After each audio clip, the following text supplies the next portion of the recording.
Forever.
Ladies and gentlemen on YouTube, what is going on?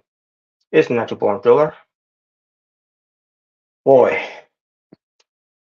well, first of all, let me just say, welcome everyone to Being the Asylum episode 124. Here with me for now, CJ the Lone Wolf and the True Jaybird. Hello.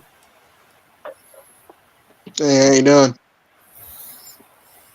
I'll tell you how I was doing. Yeah, once I get to it. But now I'll make so the link. Hopefully he'll join once he's settled in and ready. Song stuck in my head. I'm pretty sure you already I don't know if he is or not, but if he's close already. But again, I'm pretty sure he already has. But we'll get to it when we get into one of the major topic in hand that I want to discuss. And I'll tell you one thing, it's very disturbing.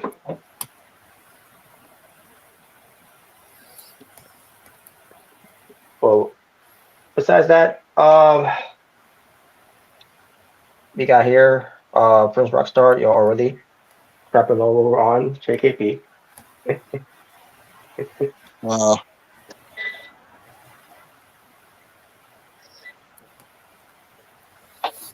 Just give me one moment. Just gotta put some stuff away. So yeah, just want you guys to know up front when it comes to wrestling. I didn't get a chance to watch Raw. I didn't get a chance to watch NXT. I didn't get a chance to watch SmackDown. I didn't even get a chance to watch this past episode of TNA Wrestling. And also behind audio reviews of that as well. And here we have You it. see Show me the AEW? rest. I seen the I have, highlights from AEW. I did see AW. I saw a lot actually. Yeah, I saw live too. And fuck Mr. Revenge. Yeah, sure. Oh yeah, And yeah. I'm fuck pretty John sure. Cena. Yeah, you saw. I'm pretty sure you saw it. Yes. But we'll get to. It's not about Mr. Revenge. It's not about even though we should be hyping that up too because next I'm assuming next week is Salamania, right? What was that? Yeah. Salamania is next week, right? Yeah, it's on Sunday. All right. But but yeah, I was gonna say, I haven't got a chance to watch Raw, NXT, SmackDown, TNA's things this week. But I did watch Dynamite, and I didn't get to watch Rampage either. I would have watched it on that night, but on that night because if anyone didn't know, AW Dynamite on the Wednesday night was also airing Rampage. I don't know Yeah, why. I don't know. It has something to do with some sports that have it on that Friday. I don't know. I think I so. think I wouldn't know. I think it had to deal with sports because I think that's one of the main reasons why Collision wasn't on tonight. Oh yeah, I heard that too. There was no collision, right? Yeah, there's no So they Collision were tonight. Yeah, okay. because That's I was cool. gonna because I went to Dave and Buster's and I was gonna record it, but it's like, Yeah. oh no, there was no Collision on. All I saw was like Apparently, NCAA. I think it probably has to do with March Madness because obviously it's Yeah, March, college basketball, March Madness. yeah, pretty much. So yeah, All right. Okay. All Makes right. me That's wonder good. if they're going to be collision next week since WrestleMania is going to be on Saturday. Obviously for yeah, night one. But I think it will. I think they said they are gonna return on next Saturday. Yeah, I'm pretty sure they'll be next Saturday because WrestleMania AM2 on April 6th. Which by the way, next Friday SmackDown is on my birthday, and Yes, it is. I I was know so it too. happy.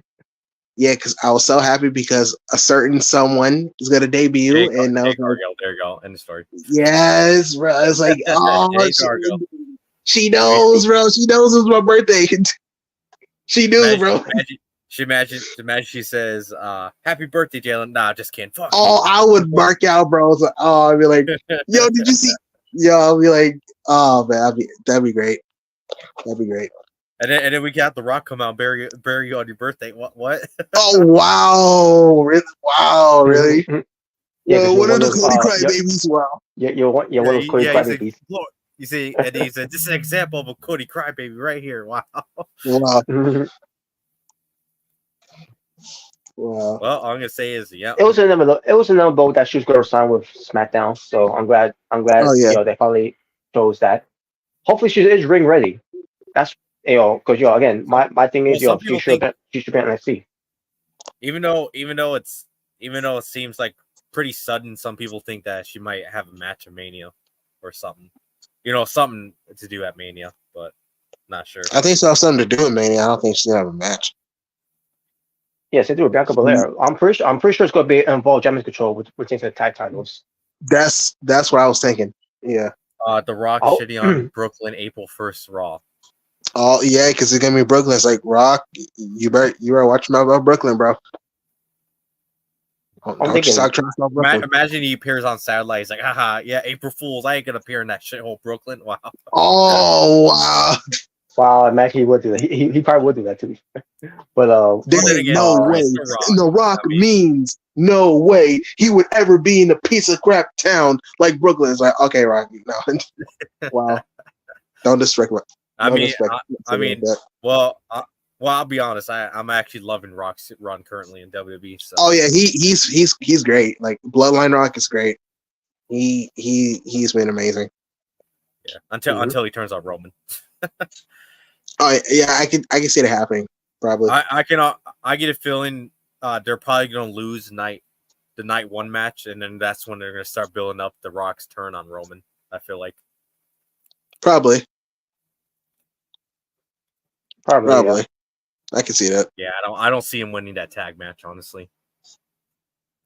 So We'll get to see that. what happens, We'll talk about that though. When we get a chance to do our predictions of it. But yeah, anyway, but either way, I'm glad that there was no collision tonight because well, I'll get to why. But it'd be less of a show for me to catch up on.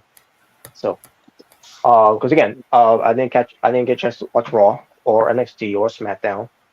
And I didn't plan on watch the Rampage show, because it was live on that night. Now I would have watched it, but I was on the night. I was at this point like I was my time is really kicking in.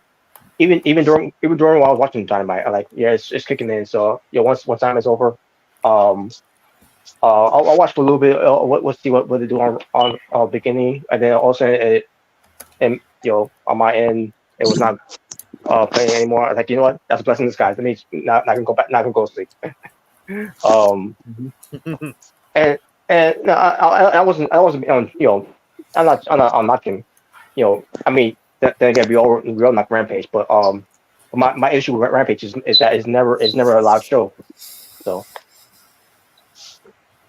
never live. Matches are too predictable.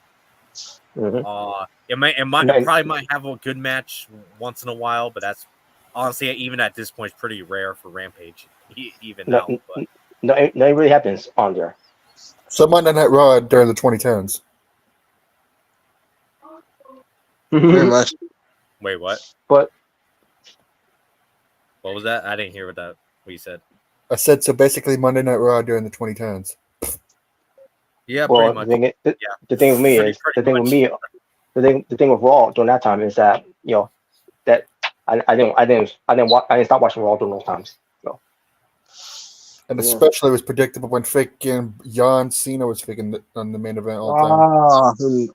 Well, besides Cena, yeah, and Andy could turn you off from to this whole stupid anonymous GM shit they did. Oh, boo! That was all. Can I have your attention, please? Oh, honestly, I thought the whole Authority storyline after a while started to get dragged on too. I ain't gonna lie.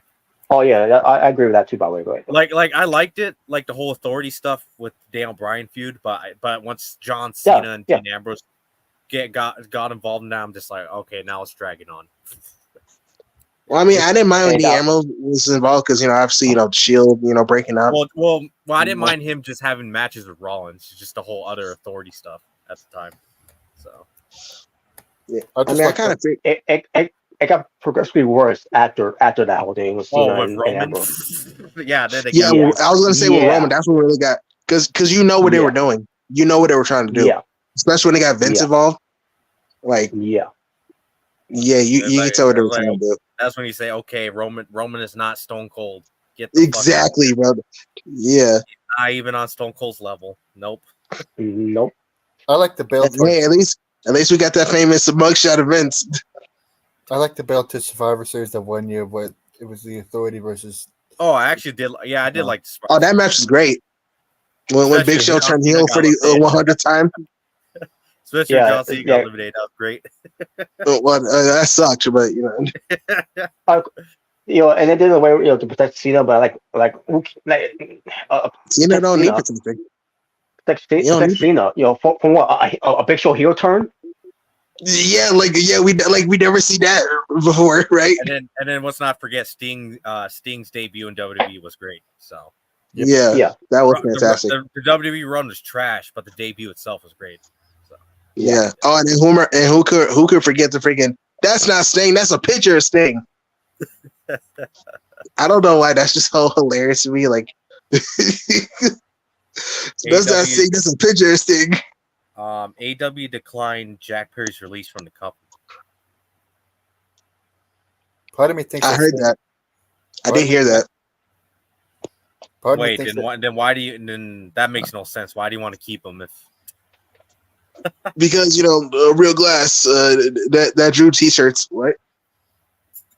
Part of me thinks Sting was probably supposed to beat Rollins that night if he hadn't gotten hurt. I don't know. Well, I don't know. When Dolph Ziggler won the match was great. Yeah, that was great when Dolph Ziggler pretty much soloed the Authority towards the end. No, That was great. So. Imagine Sting had pinned Rollins and became WWE champion. That would have been something. He would. Well, I was gonna say he would have been the first. I felt like he wasn't gonna win either way. If Vince was going to have No, but- if Vince wasn't have Sting beat Triple H, then he was not going to beat Rollins for the title. I was just thinking, like, if Sting were to do that, wouldn't he be the first wrestler to be WWE champion, WCW champion, and TNA champion? Yes. And I think that- NWA champion too. So And NWA champion, yeah. I think he would have been the first one if that were to happen.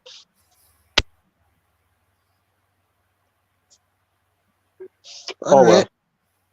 But anyway, and also I didn't get a chance to do my my TNA wrestling review, but thanks to last week, and obviously I didn't watch this week's because I still need to catch up. So eventually you will get I think it's a little bit of TNA. Yeah, and they're building up to Rebellion, by the way. Rebellion's gonna be next month is their that pay-per-view. So but so yeah, I will get a chance to catch up on those things, and catch up on some of the other things that happened of what I missed.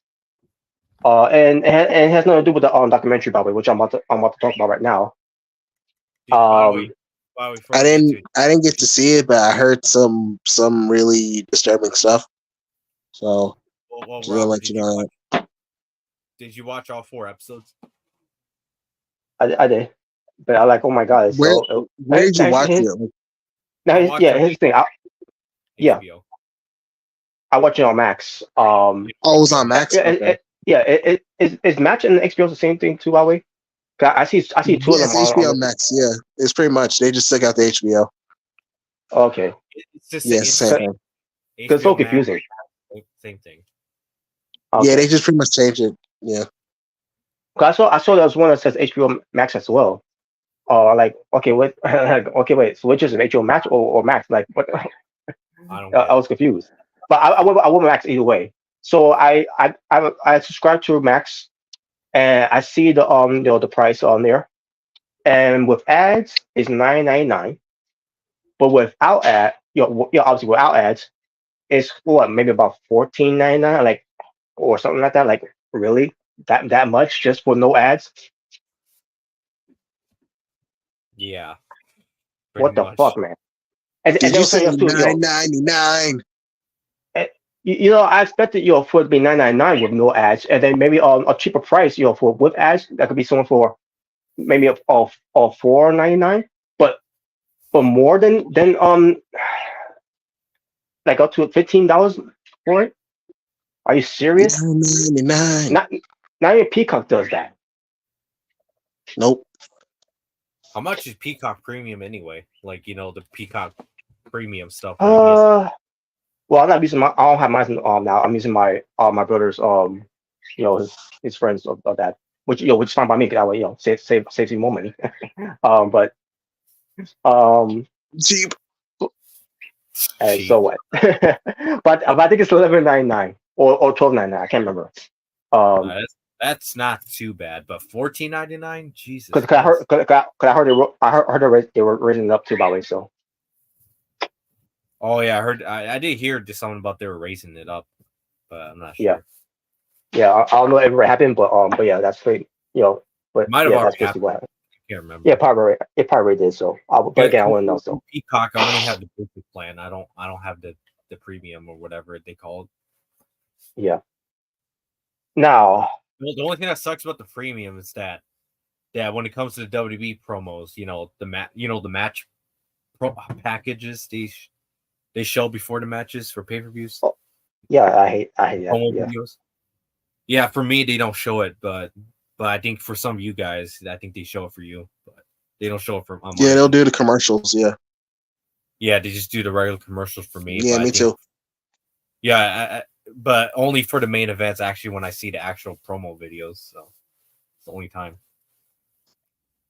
That's the only thing that sucks about it. But other than that, I mean, that's pretty much it. Yeah. But yeah. So as I was going to get ready to watch it, my brother was telling me for 4 episodes. I'm like, wait a minute, 4 episodes. Wait a minute, it's episodes? Like, holy shit. And they're 40 minutes long too. And they're 4 minutes long. I thought it was just a one shot thing, it takes to maybe like an hour or 2 hours of it. Maybe my guess. But like, wow, that is really it's really you know with, with 4 episodes. Like, wow, that's crazy. And by the way, it is the same guys who made Dark Side of the Ring. So just explain the title. Yeah, the only difference is that they have different interviewers. The moderators, I should say, interviewing the those that were yeah. But yeah, and when you said that, I'm like, oh really? Okay. And they don't have a narrator for the shows either, or for the episodes. No. Yeah, there was no Chris Jericho narrating like a Jericho that he is. Oh God. or and also it's also not distributed by Vice TV. It's by Investigation Discovery. Which is true crime channel. Yeah. So. Yeah. And there was no reactions too, by the way. There was no reactions of him. Well, I mean, there kind of was, but like there wasn't that much. Like it wasn't like over the top, like Vice does it. So. Yeah, I guess. I mean, there was a little bit, but like it wasn't like it wasn't like actually showing the events that happened. So. Yeah, that's the way it was because it barely showed that type of reacting. So. Yeah. But so it was a little different. Like it's probably. I get a feeling the reenactments were probably Vice TV's thing and not, Investigation Discovery's thing. So, yeah, at least that's what I think. I don't know. Yeah. But before weird because Investigation Discovery does do reenactments for some of their crime shows, so that's kind of weird to me. But whatever. Yeah, pretty much. Yeah. Now, before we move on, let's take a little break by acknowledging these live people from the chat. These live chatters. For example, Prince Rockstar says, "Fuck Nickelodeon, y'all ruined my childhood." After watching that documentary, it probably will. Just saying. I can't believe I can't believe that they allowed this to happen. Yeah, probably will. I can't. I don't know, man. I feel like I can't really support it anymore after that. Yeah. I don't know, man. It's really heartbreaking to me, growing up during that time. And all I gotta say is the justice system failed. And we'll get to that, especially when we get to that third episode. I feel like of all the episodes, the third one was to me was the hardest to listen to and the hardest to watch. I can't. All of them, it was the hardest one. But we got Steel Storm saying hey to the Asylum. What's going on? What's up? Steel Storm?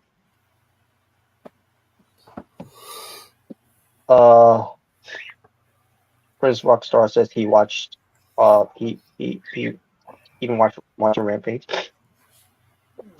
Yeah, because I heard it was Edge versus Christian on the show. Well, the thing is about that, it was supposed to be a Diamond. It was supposed to be a Diamond main event, but then all of a sudden they ran out of time, and all of a sudden they went right to Rampage, and the match ended from Rampage. Wow, morons.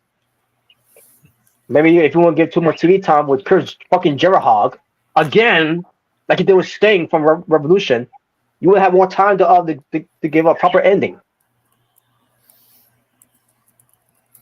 Yeah, I mean, I only reason I say Rampage. I remember seeing Edge versus Christian on, but it had like the Rampage LEDs everywhere. So that's all I was like. So they had it on Rampage, really? Yeah, because they ran out of time for to close up the ending of that match.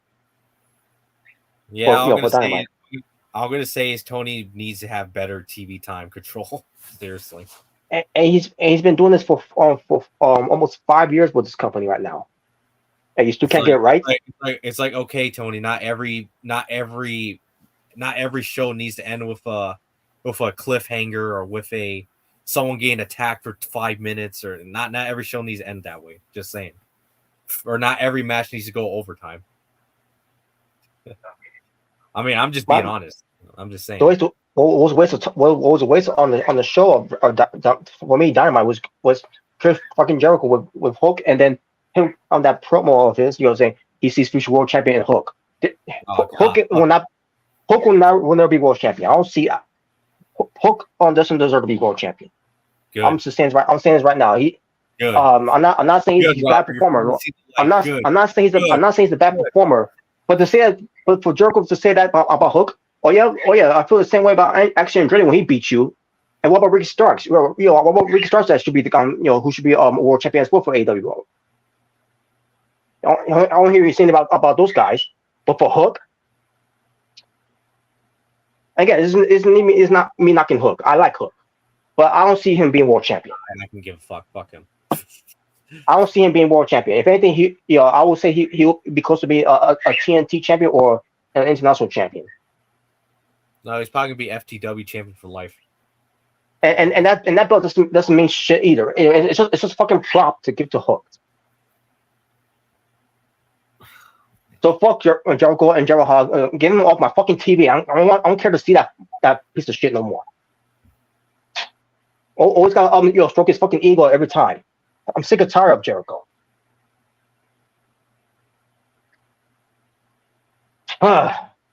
Anyways. Break down the walls. Break down his walls, all right. Break down his Twitter wall. That way you don't want on the block people anymore. But anyways, and I'm not really mad with Jericho. I'm mad with something else. But we'll get to that. But first Rockstar says here versus Nick, fuck them. Pretty much, I guess. College football. I mean basketball. I meant to say. Okay, so that's what it was. Okay. Yeah, that's when we were talking about why there was no collision. I think that's what you're saying. That's what I was saying. March Madness. That's the reason why. Right. It's March Madness. WrestleMania not next Saturday. It's the Saturday after that. Yeah, we know. It's in April. What we're talking about is Asylum. That's what we're talking about. Yeah, Asylum, not WrestleMania. Yeah. Machine Monet wrestling on Collision next week. Cool. All right. Awesome. Just keep off Rampage. Especially with his tape. No, actually, no. We're gonna have her on Rampage. She's gonna fight against some random girl. Yeah, there you go. That's great. Yeah, like Master Rain. Have her botch the move again, like she did with John Prazo. Oh yeah, she landed flat face first or whatever, if I remember correctly. Like I've never seen her mess up a move like that before. Master Rain. It wasn't John Prazo fault. It was Master Rain. For a reason, she thought maybe a flatliner she's going to take was going to be like like a DT, whatever that like Andrade's move. Like what the hell? Like and then the way she landed on her head, like oh my god. I was like, I hope she's right, but at the same time, like why would you think you was going to take a move like that? She was going for a flatliner. I seen her do the moves on Playtime in TNA wrestling. I never saw anyone taking that move the way that Master Rain did.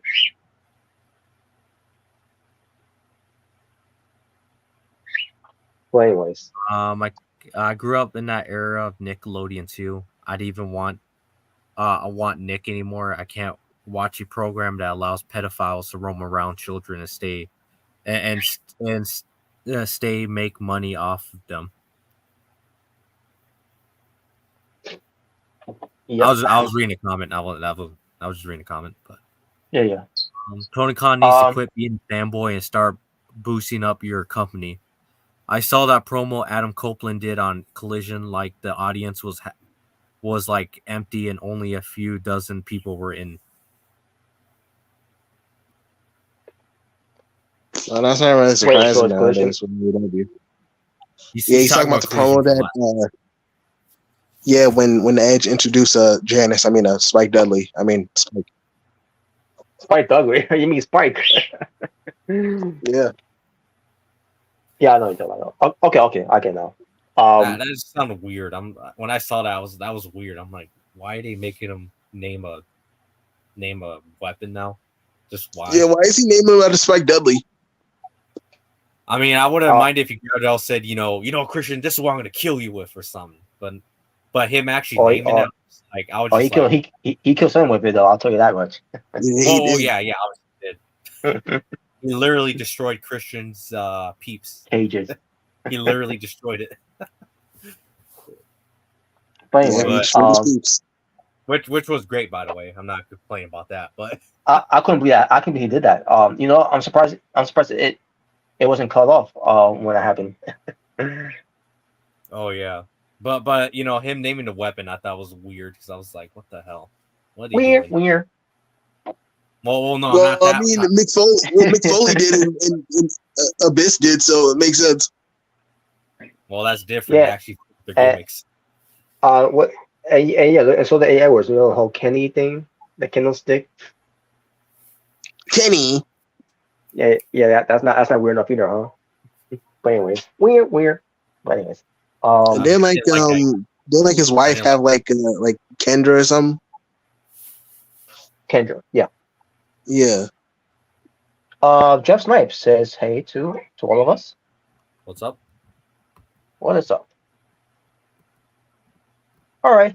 So that's pretty much it there. Everybody read some things that we already read already and discussed already. But AEW needs to be canceled. Oh God. Oh yeah, I agree. They need to be canceled. Because according to one fan on YouTube's, they need to be canceled. Wow, I guess Rockstar saw that video too. Yeah, I like really. I must have missed that. Yeah, it was some stupid video Dark Horse shared with the group chat we're in, and oh my God, I'm just thinking myself canceled for what? Hurting your feelings or what? Yeah, that's basically what it was. Hurting his feelings. Well, you hurt my breast. That's why you need to be canceled. I don't know what type of feelings he got hurt of, but okay. Well, he doesn't need to be canceled. I didn't watch the entire video, but I'm pretty sure I would not be surprised if that's what he said. They suck. That's why they need to be canceled. Yeah, who cares what why he thinks it should be canceled? Like, the only thing that needs to be canceled is his YouTube channel. Oh my God.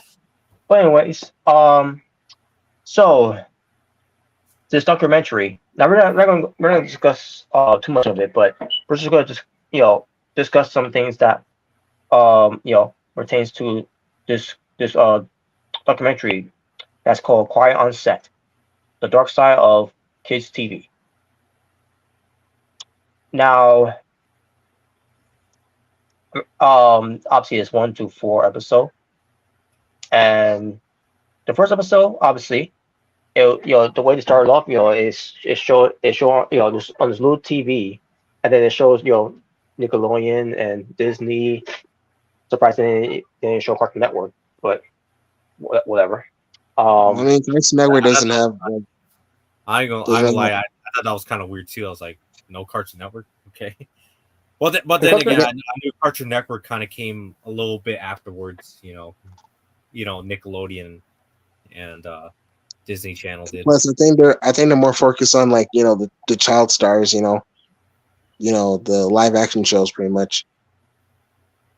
Yeah, because Cartoon Network, I always feel like it was a competition to Nickelodeon, but I guess they see more of Disney and Cartoon. Disney and Nickelodeon more competition than anything. I think they were referring to the live action shows, not the cartoon shows. Yeah. That's what I mean. Yeah.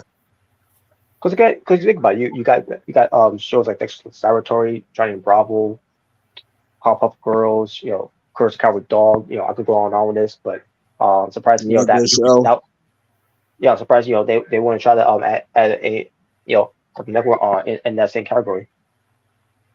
Steven Universe overrated. I agree, but yeah, I think they were talking about live action shows, which, as far as I remember, I don't think Cartoon Network really has ever had live action shows. So. They tried. I agree. Yeah, they tried. They probably tried, and plus that won't even fit their name, Cartoon Network. I mean, unless they want to do how the movies does it, live action, and cartoon. Live Action Network. Yeah. Live Action Network. But Okay.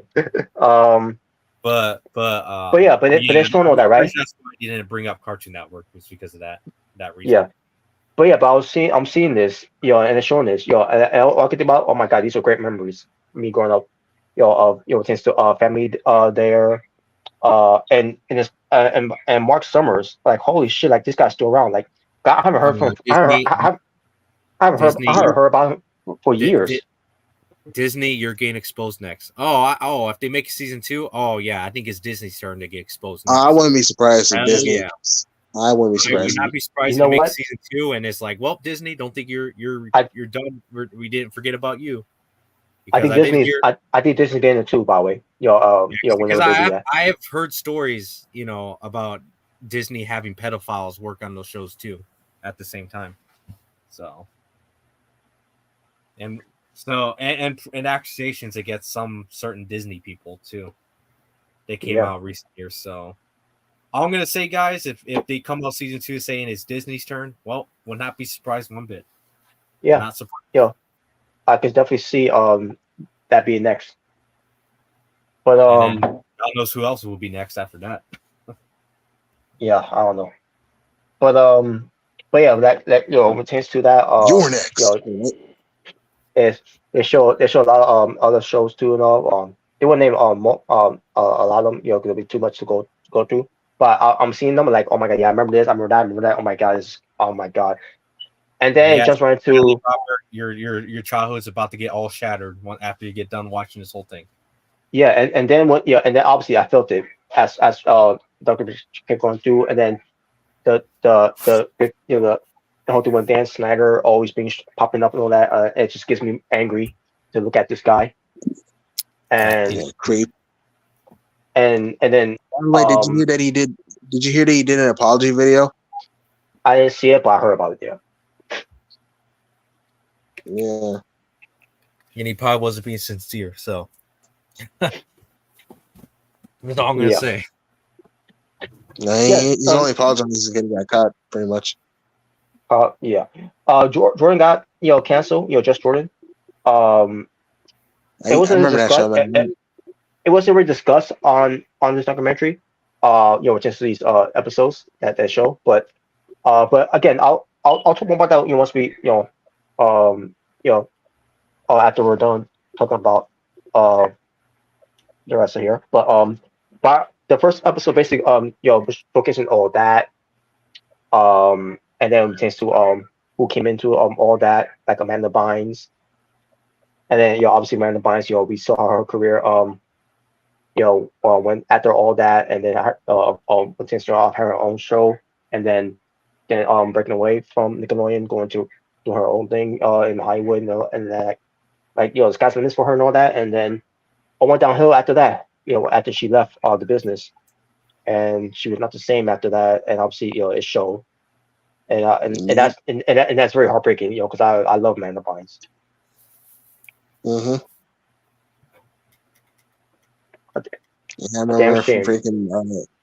I remember from freaking Big Fat Liar, bro. That was my movie. Yeah. Hell yeah, Big Fat Liar, and it showed Crystal too, by the way. Big Fat Liar on here. Oh wow, yeah, because that was I love that movie. I love that movie. Man. Yeah, I would say the first episode kind of focused more on Dan Snyder and Amanda Bynes. Yeah, it did, and it's very fucking creepy. Did they show the clip of like freaking Dan Schneider going to the jacuzzi with freaking Amanda Bynes? Yes, they did. Yeah, they did. They did show it. Yep. Oh Jesus! I was fucking disgusted. And then creep. Oh my god! Freak. This dude is freaking weird. We go ahead. Yeah, and then when we got to episode 2, and by the way, the first episode was named Rising Stars. Rising Star, Rising Questions. Perfect name for it. Yeah. I mean, I'm not gonna get too much into it. I want to spoil for anyone else that haven't seen it. But just I do advise people. If you haven't seen this, I know it's going to ruin your childhood and all that. To see, for those who seen these shows and all that, growing up and all that, you know, were inspired of these shows and all that, during those times. But I advise to anyone, that haven't seen this documentary, I think it's worth the watch. At the same time, it will you know, have you be angry and just you'll make you angry and disgusted with this whole situation that's happened. But that's all I'll say from there. But episode 2 was entitled "Hidden in Plain Sight." And this one did focus a lot more also on to Amanda Bynes. Basically it pertains to because for first episode was getting half to there to get to Amanda Bynes, because again because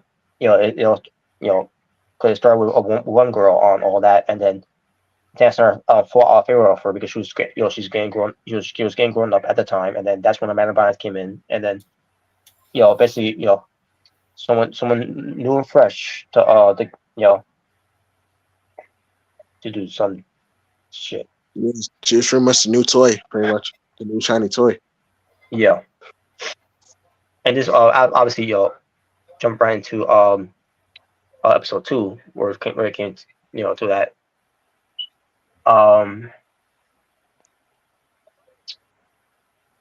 Again, not going to say much about it, but we did have a new all that on. And I remember I didn't see much of all that during that time, because again all that I knew of was during the 90s. This was a new all that was into the 2000s. Where you were obviously yeah, because I did watch that during that time. Yeah, Janine Spears, who the sister of Britney Spears, who's also Zoe. Yes, yeah. Now she was not in the documentary. I mean, but then again, why was she? Because I don't think she was was targeted that much. No, but one of the cast members in Zoe 101 was. Yeah, and she's on there too, which we'll get to.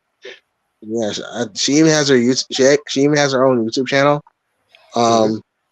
Because she reacted to the freaking Dan Schneider apology video, pretty much. So yeah, that's how I found out about the channel, because of that. Oh man. So yeah, it did focus a lot on that with nowadays, and then we had some sex offenders beyond this whole thing, like a Brian Peck. Yeah, I kept hearing that name. And they'd have to get way more into him in the 3rd episode. Yeah, it did. But I remember this the 2nd episode here. He was known as Pickle Boy. Yeah. Yeah, how ironic that name right there. Yeah. The irony in that name too, by the way. But yeah, I remember it was Brian Peck and then some guy called Jason something. I can't remember his last name. Yeah, he was he was a monster too. Oh yeah. Yeah. Always got that cringy smile on his face when he's near kids. Yeah, straight up. Dude, talking about Dan? No, 2 other guys that they also talked about. No, 2 other guys. Two other pedophiles besides Dan that were on the show at the same time. Oh, okay. Yeah. Think about that, Jalen. There was 3 pedophiles all on the same show at the same time. Yeah, it's disgusting, bro. And I think there was one more that I mentioned too, which I think was in episode 4. Yeah, I think there was another one, but I can't remember though. Yeah. And this episode, all I'm gonna say is good to know that Dan Schneider is not only is a pedophile, sexist, but apparently I guess he's a racist too. Yeah, especially this one kid from All That, the 2000s All That. Yeah, I heard that was like Because I mean, obviously I knew, like, he was a freak, with all the stuff he would made, the cast do, the underage ones. But this is my first time hearing he was a racist, so I was kind of like, I didn't see the video. I didn't see the show, obviously, because I don't have HBO Max, so I can't really say anything. But yeah, I just heard about it. Well, it's fucking disturbing. That's all I'm gonna say. It was really disturbing. One of the things Dan Snyder made him do on that show. yeah. And And there was I another, and mean, there was I'm not one thing. surprised.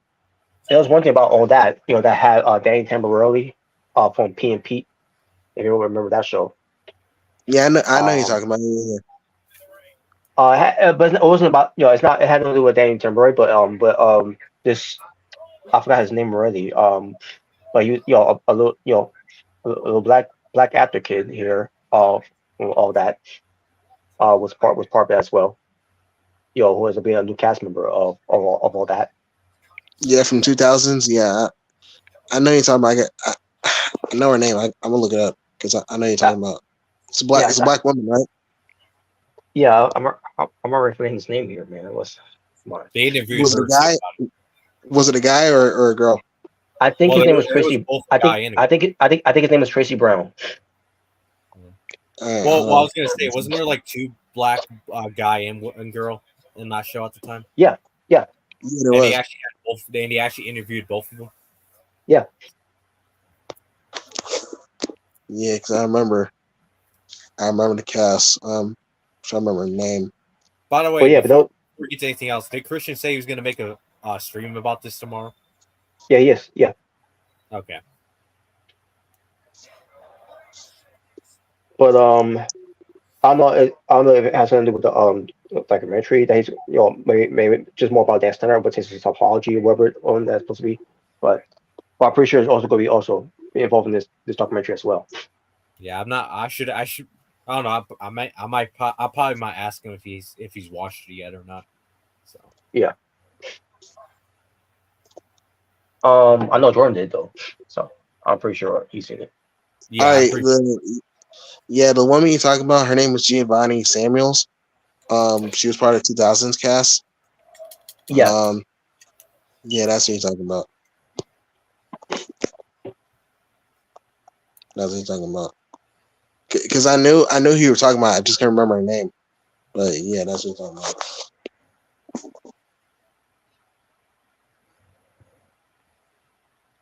But yeah, but there was a scene with that one that it was fucking disturbing too, about what they did with him.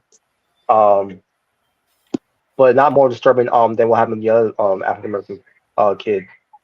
When he in the people with Jamie Spears, in that cast of all that.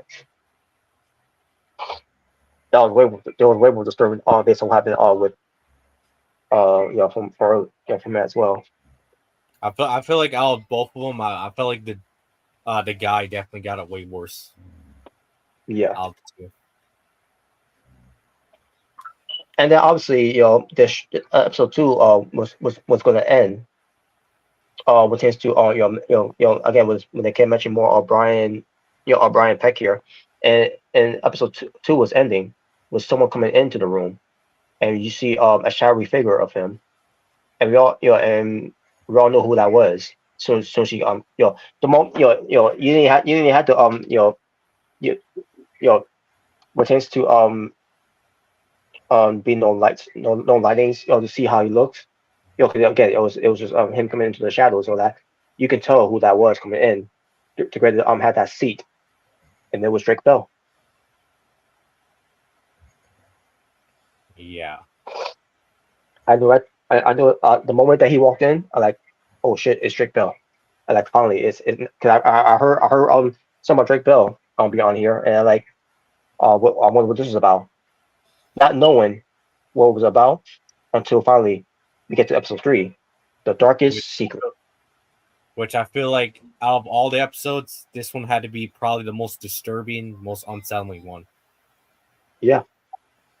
And this episode had nothing to do with Dan Snyder. This episode was about Brian Peck. Yeah. Yeah, that's why. Yeah, that's why I kept hearing. Like, obviously, I heard about Dan Schneider, but I kept hearing Brian Peck the most out of the show. Like the stuff Yeah. he was doing. Yeah, because I mean, we Yep. finally Mr. figured out who Picker Boy. Yeah. because we finally found out the reason why he went to prison in the first place. You know, back Yeah. in the day. Yeah. Mm-hmm. And again, I'm not gonna. Because before, I mean, we heard why he went to prison. We just don't know. We didn't Yeah. know who the defendant was or the person he assaulted until now. Yeah. And I barely remember who he was, anyways. Even while watching those the shows of those times, I barely remember who he was. I don't remember him. I don't remember him honestly. Yeah, but it's weird too that he has the last name Peck, which would change to someone else who has the last name Peck as well, Josh. I'm pretty sure there's no relation, so you don't have to I worry hope about that I really hope there's no relations because Josh was ready to speak much about his dad. Not that it's in our business, but because again, it's their personal lives, But at the same time, that I see no resemblance. But then again, I also didn't see any resemblance between Drake and his father. But at the same time, the father was pretty cool in this episode. I'm gonna say the father definitely does sound like a great guy, so I can't say anything bad about him. And he was really trying to protect his son. Pertains to the behind the scenes of the show business, and he's gonna be a part of. And it was very hard for him to do that when he's got the wife. Well, at the, but they were going to divorce, I should say, which is unfortunate. You think that would be enough to back him up pertains to what's going on behind the scenes with this piece of garbage, Predator, and Brian Peck. Yeah. And it really he didn't want to ruin any relationships with his son Drake, so he decided to back off and not to be his manager anymore.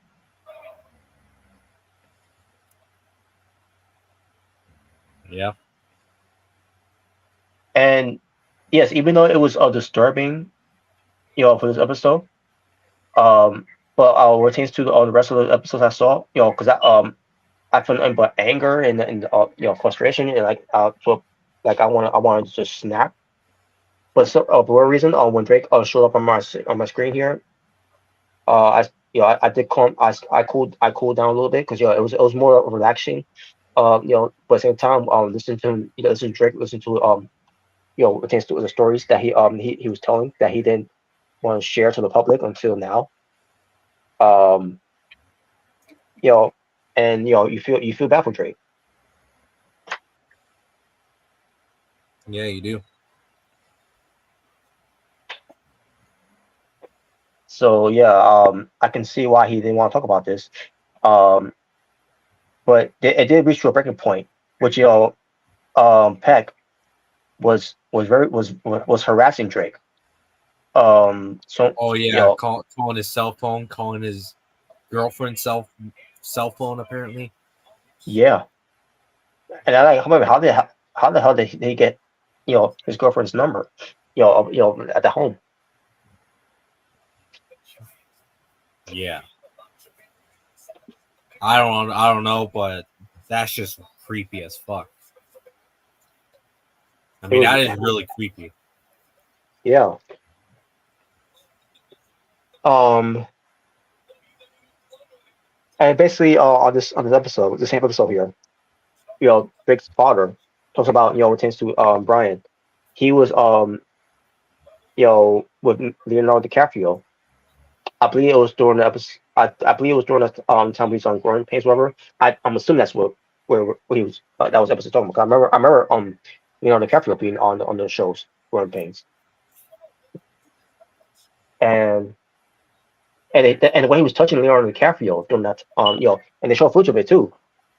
Like what the hell? I'm seeing this. I'm like what the hell? And then the father describes what he was doing to Leonardo DiCaprio was the same thing what he's doing to his son Drake Bell. Yeah. It's just disturbing. Really disturbing. It is. And then we get to the final episode here. Again, I'll get to more of that later. But episode 4 ends up being titled "Too Close to the Sun."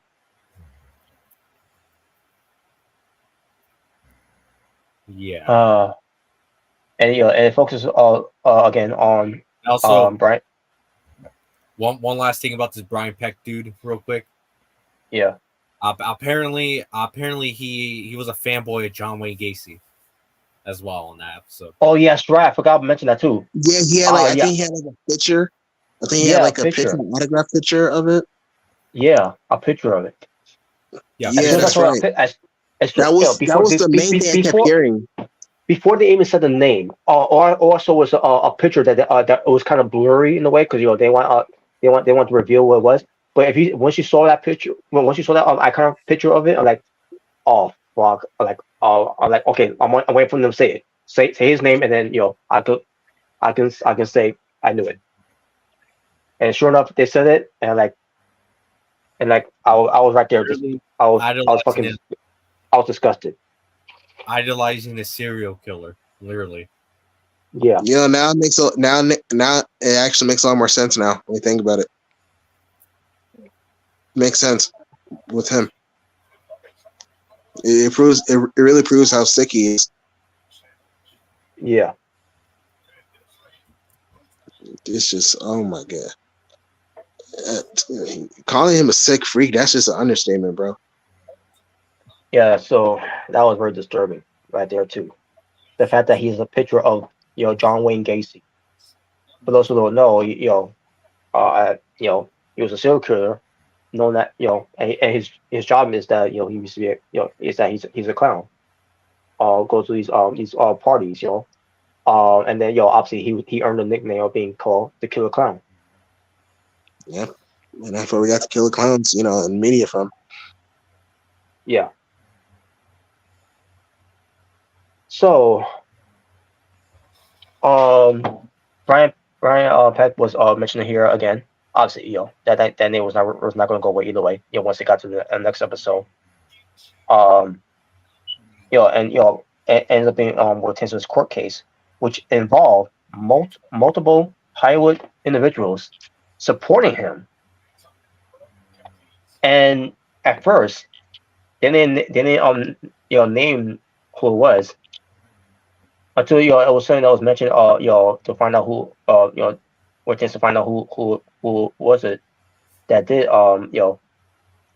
support him after we heard about this act. And once the names finally came out of who were the ones that were supporting Brian Peck of all this, I couldn't believe it. But these names that that was mentioned. So you have James Marsden. For those who don't know, he was Cyclops from X-Men. The movie. The live action movie. Marvel. Wow. Yeah. Hey, you said why not? And also Sonic the Hedgehog and Sonic the Hedgehog 2. The police officer. Yeah, but what'd you say about him? He was supporting. He was supporting Brian Peck. During the court case, the trial. Like he wrote letters of support, pretty much. Wrote letters of support. It's the same thing that I don't know if you guys heard about this. Same thing that Mia Kunis and Ashton Kutcher is being canceled about a while ago. Yeah, the letters he wrote for Danny Masterson during his trial. Yeah. Pretty much that guy did the same thing, but with Brian Peck. Yeah, pretty much. Yeah. Pretty much letters of support. That's what they usually do in courts. So. But another person named Kimmy Robertson.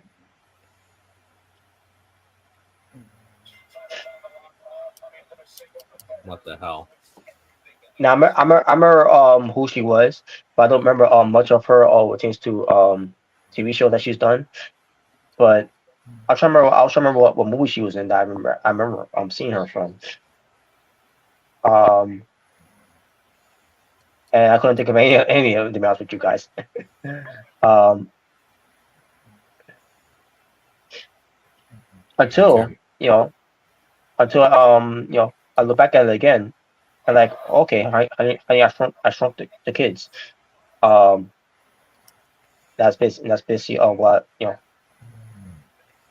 best known only know her for the first movie of her, that shrunk the kids. But another support was Taran Killam. I'm assuming that's how you say his last name. I know who he's from, obviously. Obviously from the Amanda Show. From a little bit on Drake and Josh as Trevor. From the second episode of, I'm assuming the second episode of Drake and Josh. Who's basically known as Drake's friend, but he was only on it one time. He basically the idiot friend of Drake. So Yeah, I remember him. and he was also a big fat liar. He was basically the bully. In the movie, until he wasn't anymore, obviously, because he got real close up with Frankie Nunez's grandmother, on screen grandmother, in that movie. Yeah, but I remember that. Yeah. Another name who's no longer here with us, obviously, Alan Thicke. He was known as the dad on Growing Pains.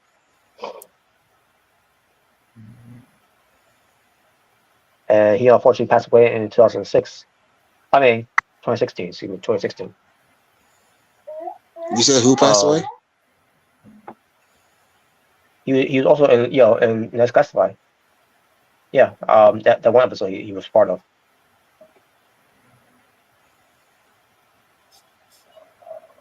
But I don't think to me he's always known for being who's non-dad in Growing Pains. Yep. Another supporter, Joanne Kearns. I'm assuming that's how you say her last name. I really didn't know much about her other than Growing Pains. But even from there, I can't remember much of her. What she was playing in Growing Pains. Because she was a main role in the show, but I haven't thought of her that much for that long. Because again, the one person I guess the only three people I consider to know on that show most likely is Alan Thicke, the older son, and then the younger, and then later on who came into part of the scene was Leonardo DiCaprio. Yep. But another supporter was Ryder Strong, and Ryder Strong from Boy Meets World.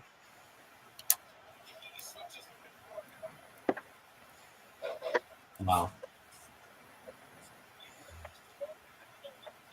Another person from Boy Meets World, by the way, Will Friedle.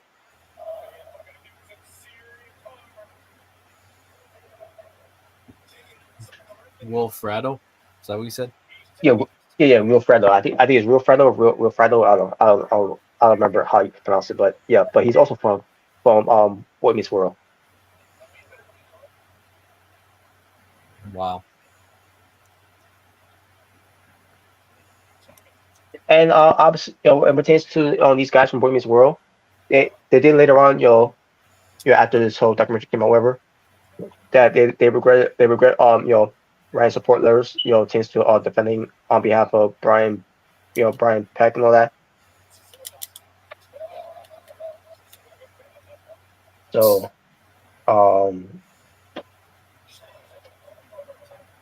yeah, that's pretty much the gist of that one too. So, but yeah, so after that was done with Brian Peck, by the way, he got he was put away, but not that long, which I thought was that right there was is an injustice. They didn't say how long it was, but when you look it up on Google, it was like 16 months, so barely even a year. 16 months. And I'm like that's not that's not enough. Are you fucking kidding me? And then he has to trying to get back onto the to doing more children's scenes. I think for Disney at the time. Yeah, I think they mentioned it or just real life. I think it was something like that. I can't remember. He got hired by Disney. or Sweet or I think it was. I think it was Sweet Life on Deck. Anyway, it's the same thing, but still. Yeah, the Sweet Life of Zach and Cody. Yeah, that's what he got hired for after he got released from prison. Unbelievable, and no one bothered to do a background check of that. After they hired him.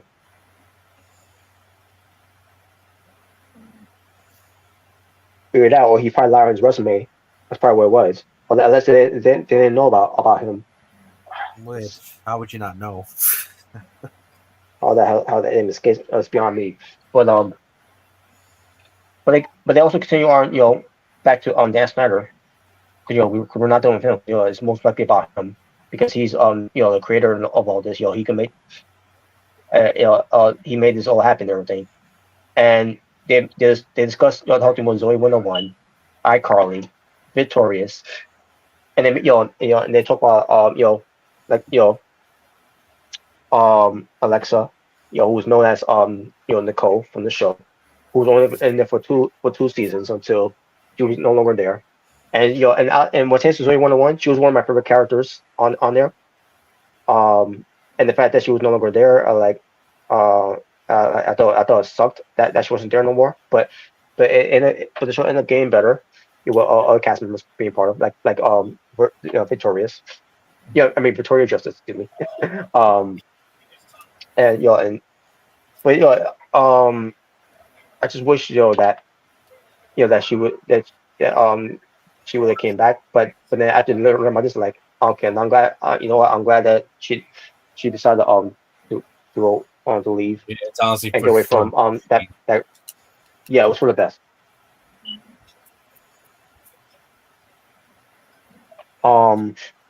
And then the whole thing. That's what Dan Snyder, by the way. Hopefully soon. I mean, if a documentary was the reason why R. Kelly went to prison, I think it should be the reason Dan Snyder goes to prison too. Yeah. And the same goes for Danny Masterson. I'm pretty sure that's the reason why he went to prison too. Because the whole exposing Scientology documentary. Dude, imagine freaking Dan Snyder reacting how freaking R. Kelly reacted. You remember that interview he did? Yo, kill me with this. I'm fighting for my life. Yo, kill me with this. You kill yourself. You kill yourself by doing that shit. Oh, don't worry. Don't worry. Dan Snyder, R. Kelly will be cellmates pretty soon. Don't worry. Yeah, but Dan apologized though. No. Yo, kill me.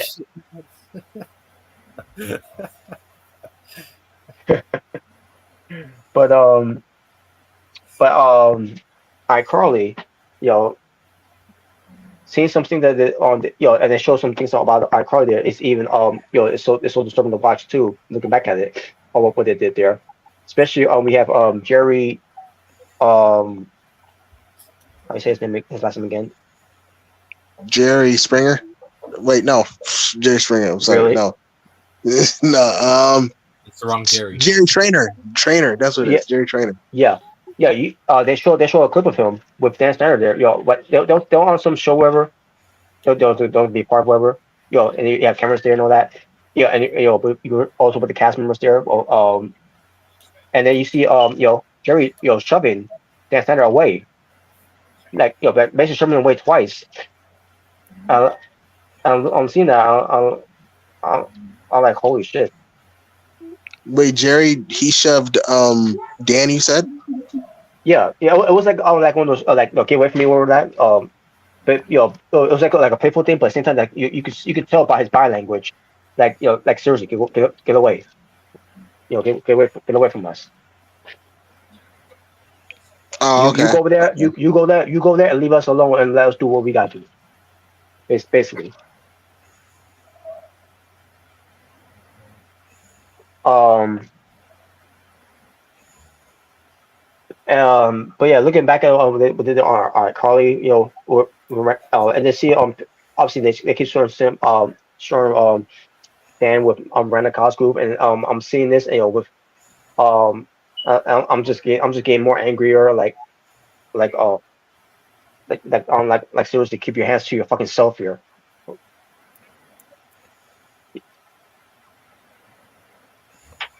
Yeah. And then with Victorious, holy shit, the whole thing with Ariana Grande.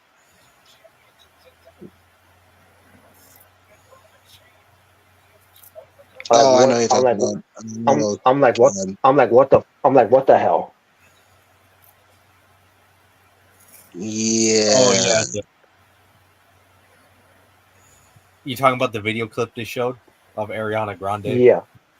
Yeah. That was just beyond disturbing. That's disgusting, bro. My God.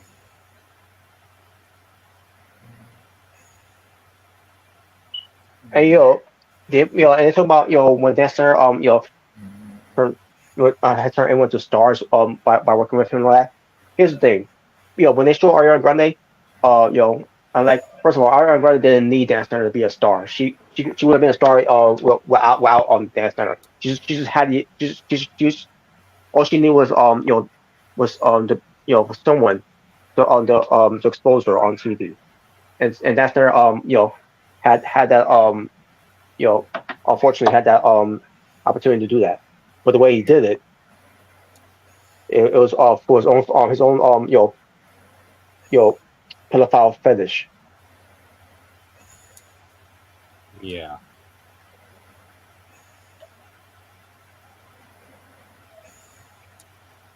But yeah, and obviously they still talk more about Drake here on here as well, and and Drake they obviously talk about his arrest that he had with his DUI, and with some other legal issues, like for example the whole thing of child engagement, that whole thing, which he ends up being innocent this whole time of that whole thing, which is to this one girl lie about about what he did to her. And I'm glad that I'm glad that all came out and all that, and props to Drake Bell's lawyers, to get involved in that whole thing, and let them handle this whole thing, and and then you can talk about it whenever the time is right.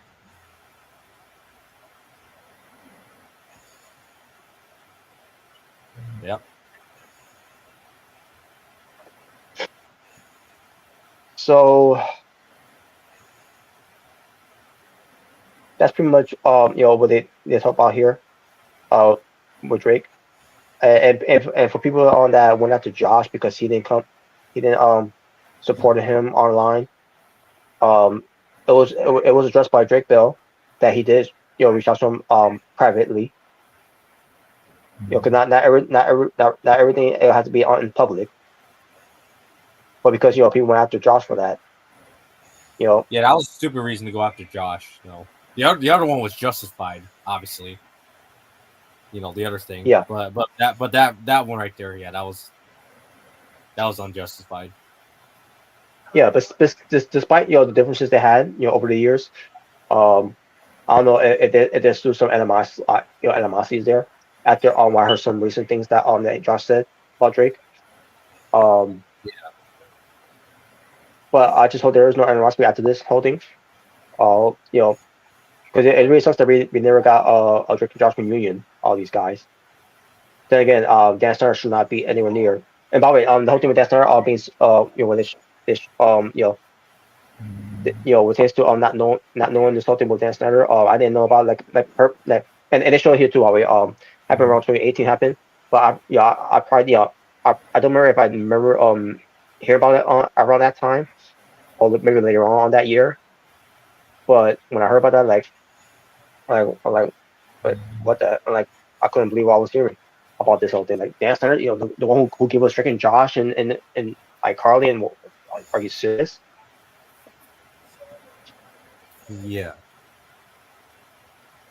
And it was also around the same year when Harvey Weinstein also being exposed.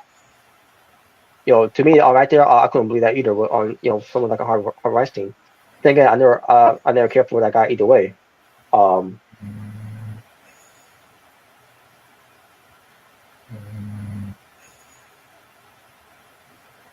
but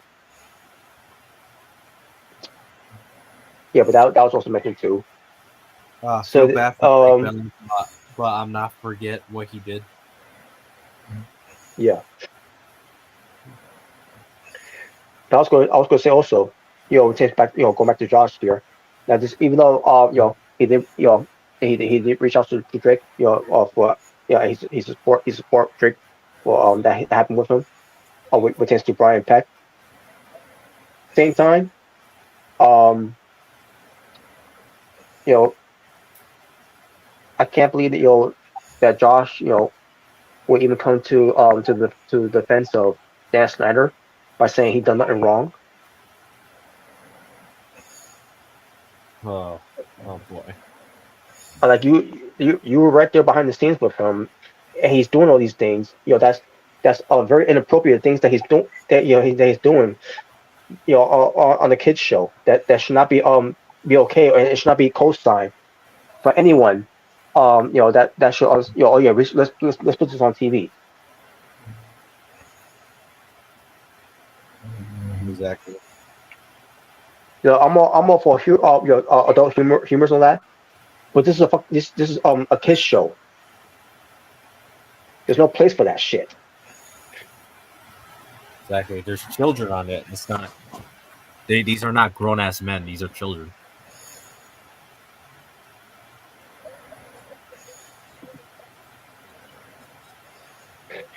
And yes, feel bad for Drake Bell, but but not forget what he did. Yeah, the whole thing with text messaging a minor, don't know what was said there, or that he should never got she never even got involved with that in the first place. Yeah. And he did mention it, by the way, on the show, on the documentary. Yeah, he did. And also when Brian Peck was put away, the dad was happy, but did not know until obviously till now. And when he's really found about it, he obviously was very emotional, and I felt bad for him. Like I really did. I did feel bad for him. I feel bad for him too. The fact he couldn't be there to to full support and to protect his son for what Brian Peck did to Drake. Yeah. It's just, yeah, I felt bad for him just because it does seem like he's a great guy. Too, so. Yeah. But that's how the episode, and basically on the way they had this episode ended, where all the cast members being shown again, that were all from episode 1 to 3, and then obviously blend into fourth episode. Like that look like right there that was the end of the documentary there. Until I heard there's gonna be an episode 5. Wait, what? Yeah, that's right. There's gonna be a 5th episode. We're not done yet. Did you see a trailer for the 5th episode yet? Nope. I heard it was confirmed online. Oh boy. So yeah, we're not done. We're not done with exposing Dan Snyder, because there's someone else. There's someone else that's going to speak out. I'm pretty sure a lot more of it. I don't know if it's going to be from Jenny McCartney. Jeanette McCartney. Which I'm surprised you didn't get her on that episode too. That's what I'm thinking it's going to be. And I'm pretty sure there's more to it. Who else could be as maybe someone else from Zoe 101, and maybe other cast members from iCarly. Yeah. Hopefully, of what I'm hearing too as well. From Just Jordan, we get to hear from him too. Yeah. All I'm gonna say, Dan Snyder right now is definitely the most hated man in America, Yep. and I think hopefully this puts him behind bars. This is the key to finally get him for his crimes, what he did. And Alexa Nicholas on here, the one who played Nicole from Zoe 101, she said it should happen a long time ago. Yes, it should have. Same thing, how we feel about with this man over the years. Yep. And to be honest with you, these two all sound very similar to one another. There's not much difference between the two. Yeah. This man now is not paying the price for getting away with it after all these years. And Dan Snyder, not very much difference between them and Harvey Weinstein either. Yeah. They need to be put away. And they said, and I remember also not was mentioned here is that there should not be another Dan Snyder producing kid shows ever. Yeah. Not thinking about it, they don't sound much different from R. Kelly either. Any of those guys. Not different from Danny Masterson as well. And Bill Cosby. Yeah, Bill Cosby. Remember they mentioned his name too, by the way, on that episode. Oh, Kevin Spacey. Kevin Spacey, they don't sound different from him either. Mm-hmm. I'm surprised. They also, they also showed name drop, Jared from, Jared Fogle, the guy. Oh, Jared Fogle. Yeah, Fogle. Yeah. Yeah. They're all exactly the same. How all similar all those guys are. Crazy. Yeah. Honestly, those guys might as well be in a friend group at this point. In a prison friend group, hopefully. Exactly. Which, by the way, if Dan Snyder goes to prison, I hope someone beats him up like what happened to Jared from Subway when he got to prison. Exactly. And what happened to Danny Masterson too, because I heard he got attacked in prison as well. Damn, that's crazy. I'm surprised R. Kelly hasn't gotten beaten up in prison. I'm actually surprised he hasn't yet. Yeah, exactly. But as far as the first episode, it's gonna be it's called Breaking the Asylum, and it's gonna be on April 7th, 2024, on the same day that WrestleMania Night 2 is happening. Oh damn! And it will for me on. Go ahead. And I think it will be live on Max. Yeah, I was gonna say. Thankfully for me, I think Max actually airs them the day after they release. So sweet. Yeah. I watched on Max after WrestleMania. Mm-hmm. And by the way, Amanda Bynes, she turned down an offer to be on the set, which is a damn shame because she really could exposed a lot of Dan Snyder for everything that's happened, especially with her parents too and all. But at the same time, I don't blame her because look what happened to her. Yeah. I really feel bad for her too.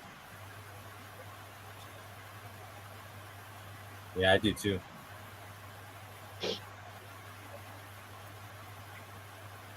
So yeah, there you go, folks. Again, if you're interested, it's on Max and whatever other platforms they'll have watched.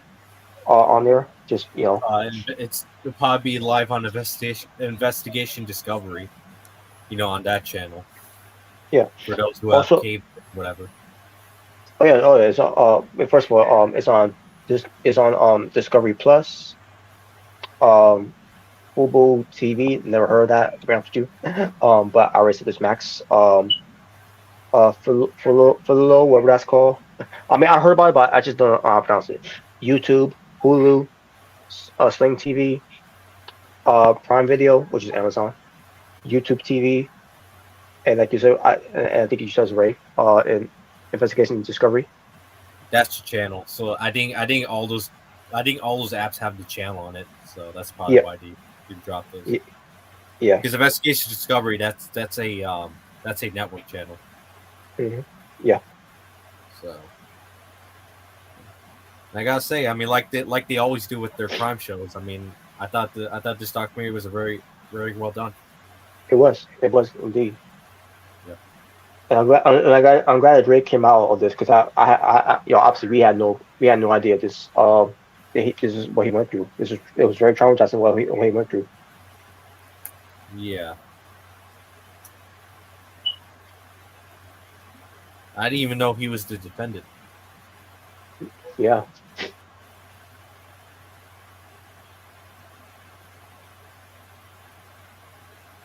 And All I'm gonna and say is it's really good. Recommend watching it. yeah, And I will not be surprised if there's a season 2 because I think it's Disney's turn after this to get exposed I for some think of the so. stuff they've done. I think so. Yeah.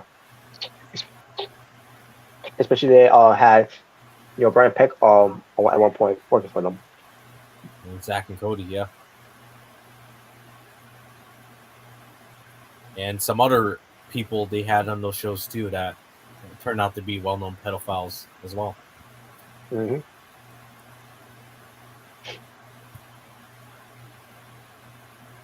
But yes, it is time for these people to finally get exposed for what they are and get hopefully prison time and get ousted from Hollywood for life. Exactly.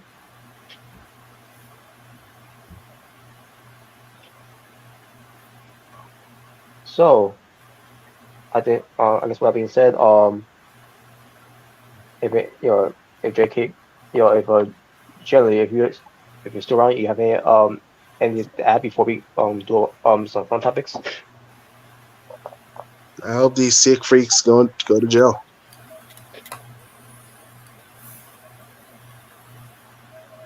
That's all I gotta say. You got anything to say, CJ? I know that was a whole hard lot to hear, but I mean, anything you gotta say about this?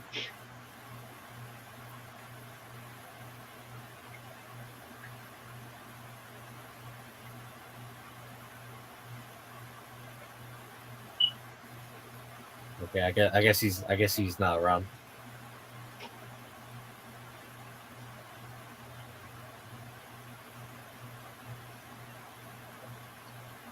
Yeah, I don't think he's around. I don't hear his so I don't know if he stepped away and forgot to mute, but I don't know.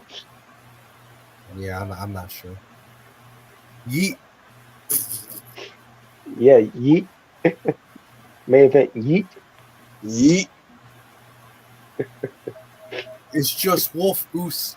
Wolf One Nish. What? What?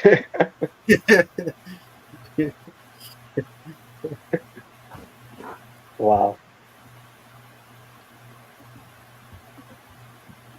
Well, once we start getting ready to do some fun topics. Maybe first say, shout out to Ronda Rousey. Oh, you see the link I shared? And which is speaking of sick freaks, she talked about Yeah, one too. yeah, one. Now fortunately, one of them is was not exposed to being a sick freak. Well, not yet. Not yet though. But she basically called out, called out John Laurinaitis, who obviously is a sick freak, but also Bruce Pritchard. Yep. because he apparently tried to. I guess you can blame him. He's the reason why Aaliyah, for some reason, got ousted from WWE. Pretty much. Wow, I know that he had involvement with that. Yeah, apparently from what Rondo's saying, apparently he ousted Aaliyah from WWE before she got released. Like, You was pretty know, much making up lies about her and all this, that, and the other. what kind of lies? Yeah. So, yeah, that's pretty much what Bruce Pritchard did, and yeah, more reason to say fuck him. Yeah, I don't condone that, by the way. You know, when it takes to you know, Piece of shit. asking her. First of all, what was he should have nothing to do with her because he should he's not a town relations and all that. I don't know what his role is now. Other than being garbage and don't know what the fuck he's doing. Yeah. But Ronda Rousey don't get 2 fucks now. And she knows she's not going back to WWE. She doesn't plan on doing that. But on her though, she doesn't give a fuck anymore. Yeah, but go on her for corn out those two. Yep. Now will WWE get rid of Bruce Pritchard? I hope so, because he doesn't. What does he really contribute to WWE? This man's not there anymore because I don't know. Well, that's understatement of the year. Yeah,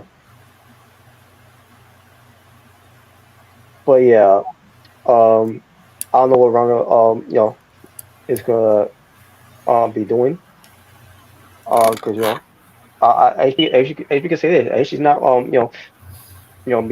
she's not gonna be part of AEW or anything else. So that's a plus. That's a big plus. But yeah, I have no idea though. Yeah. But another thing that I want to mention too, the whole thing with that I saw online, like this is ridiculous. But it's especially about Goldberg. Oh yeah, I heard about this. Yeah. Goldberg, obviously we all know of his undefeated streak that he had in WWE, which was great, which was great by the way. Yes, it was. And you have people comparing that that dominance of undefeated streak like how Asuka did on NXT. Mm-hmm. Boy. And obviously it continued on the main roster until they stupidly had Charlotte Flair beat her. Boo. And yes, and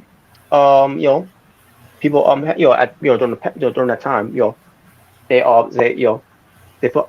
said Asuka is has surpassed Goldberg's undefeated streak, whatever, and it also was on the level of undefeated streak, and then Asuka is like I'm flattered and everything and all that, and Goldberg is a legend, he's great at what he does.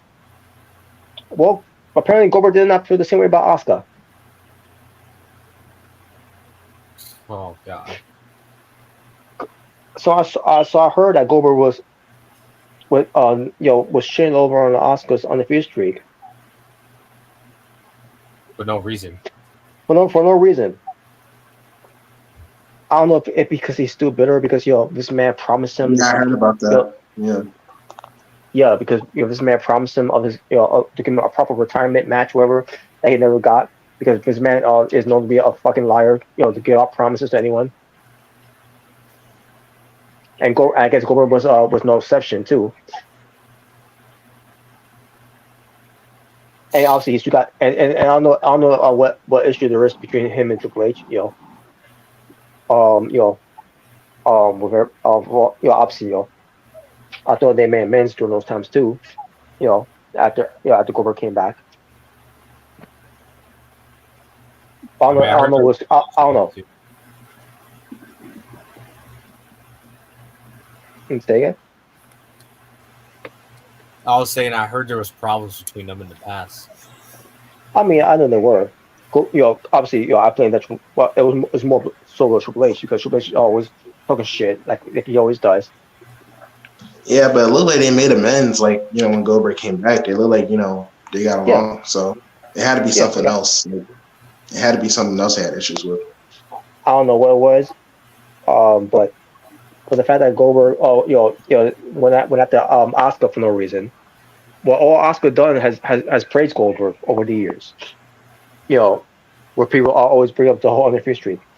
Now, as Oscar undefeated streak was on the level of Goldberg, no, but Oscar, No. the difference is Oscar, is an ass kicker, and knew what she was doing in the ring. Meanwhile, Goldberg was a shitty wrestler. All he does is spears, jackhammer, kicks,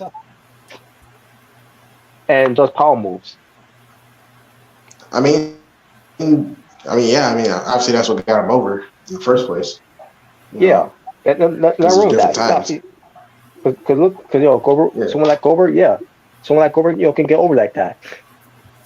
But his unofficial streak wasn't all that great. Just because his match against William Regal, well, at the time, Lord Steven Regal. Mm. But and hell, even at that time, we all thought that whole thing with Goldberg losing the way he lost his unofficial streak was stupid too. No, he didn't. Because they had a big yeah, because they had their story was getting white hot with having Goldberg as their top guy that people loved got behind, even if he wasn't on the best worker in the ring, but he was over, and they fucked it up, and they never recovered after that, and sure saw them recover Yeah, after the not whole like thing that. Appointment of Doom. Not only that, didn't they also term heel too? Later on, which brought a brilliant idea from Vince Russo, turning Goldberg heel and turning Sting heel. Yeah, I remember they had Sting heel. I don't remember much of that, but Yeah, because you it know, didn't last long. They made turn back babyface.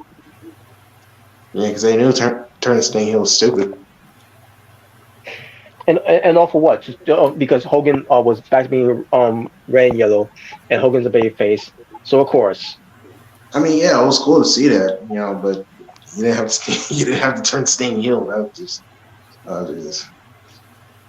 Yeah, we did. You don't know what you're talking about, smart. Hey, bro. We need a big heel, bro. You see the Sting or Goldberg, bro. and another brilliant idea from Vince Russo was that we're gonna erase your records, and you're gonna start over. And like what? What? How does that work? How do you start over someone's winning streak?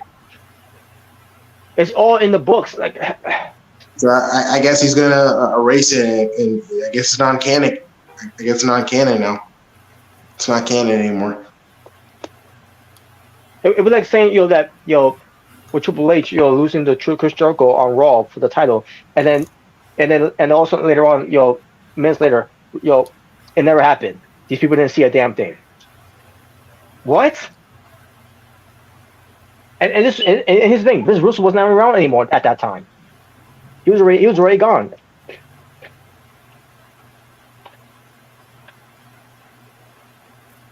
You can think, well, I guess who thought that idea, Vince.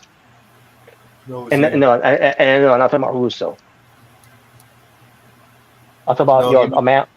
I'm talking about Vincent Kennedy McMahon. The idea of him having a name in the middle, Kennedy.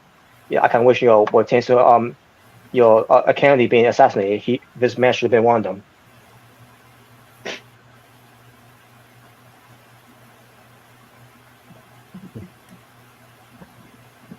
Basically, what I'm saying here is that they assassinated the wrong Kennedy. Man. But anyways, how we get? Oh yeah, Oscar. So yeah, so what? Like, I don't get why Goldberg is doing this saying all this shit about Oscar. It hasn't. It's just your issues with the way it should have nothing to do with Oscar. And because it was mentioned, that I don't know why it was mentioned or why Oscar on the future came up, but the fact that that came up and that got Goldberg riled up, and and to take shots at Oscar, what Oscar had been doing had done nothing wrong but praising Goldberg, that he's a legend, all that, and is an honor, and Goldberg goes after her like that. He didn't say anything wrong. Unbelievable. Yeah, that sucks.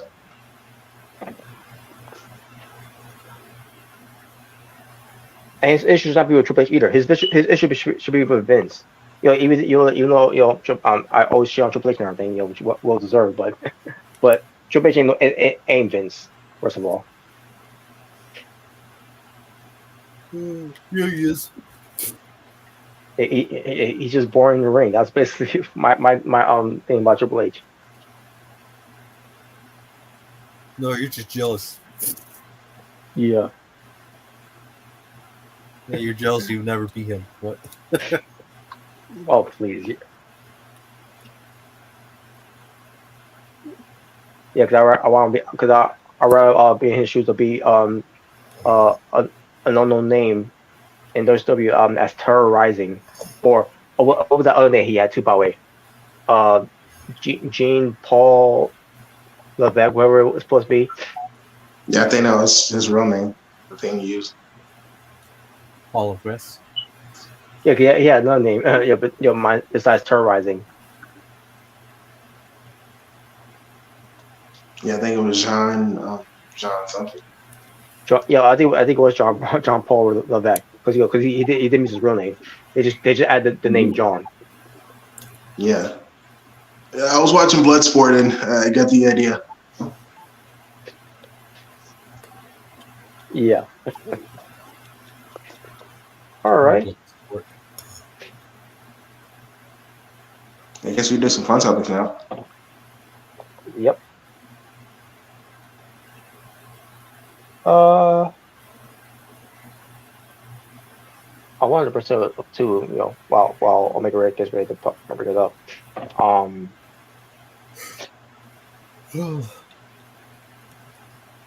Can't really think of anything else to bring up. I mean, other than AW or what they're doing right now. Right now they're building the pay-per-view Dynasty, and I love the fact that Will Ospreay was on the show, which is always great to hear from Will Ospreay.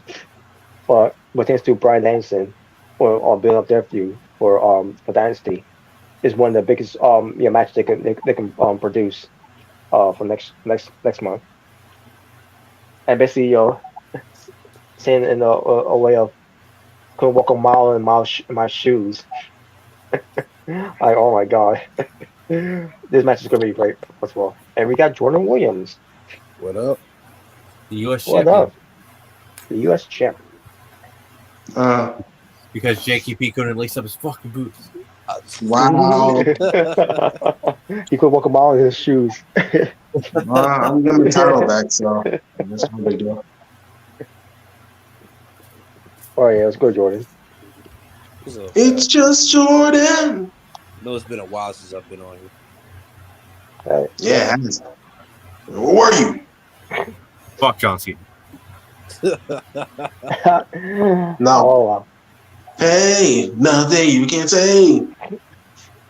Nothing's gonna change what you done to me.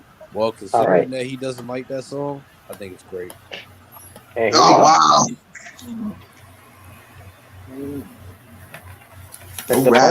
Let the fun begin. All right. So pretty much out of these shields from the MCU, what is your top 3 favorite shields? Pretty much.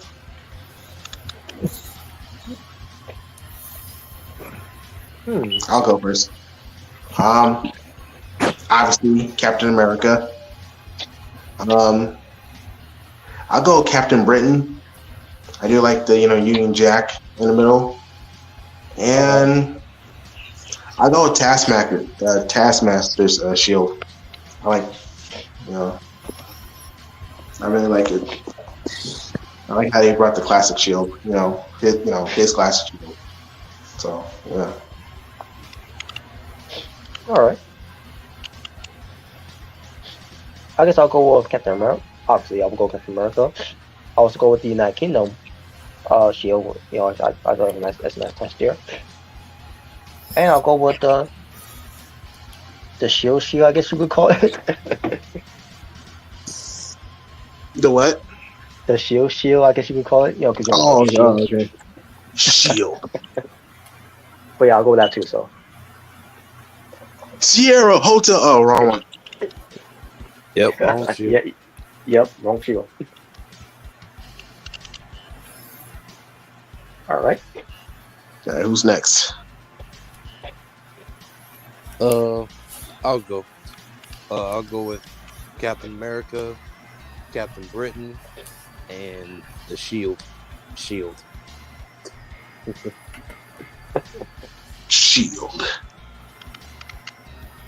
All right. I don't know if CJ is still around, but if you're still around, Omega, I guess you can go now.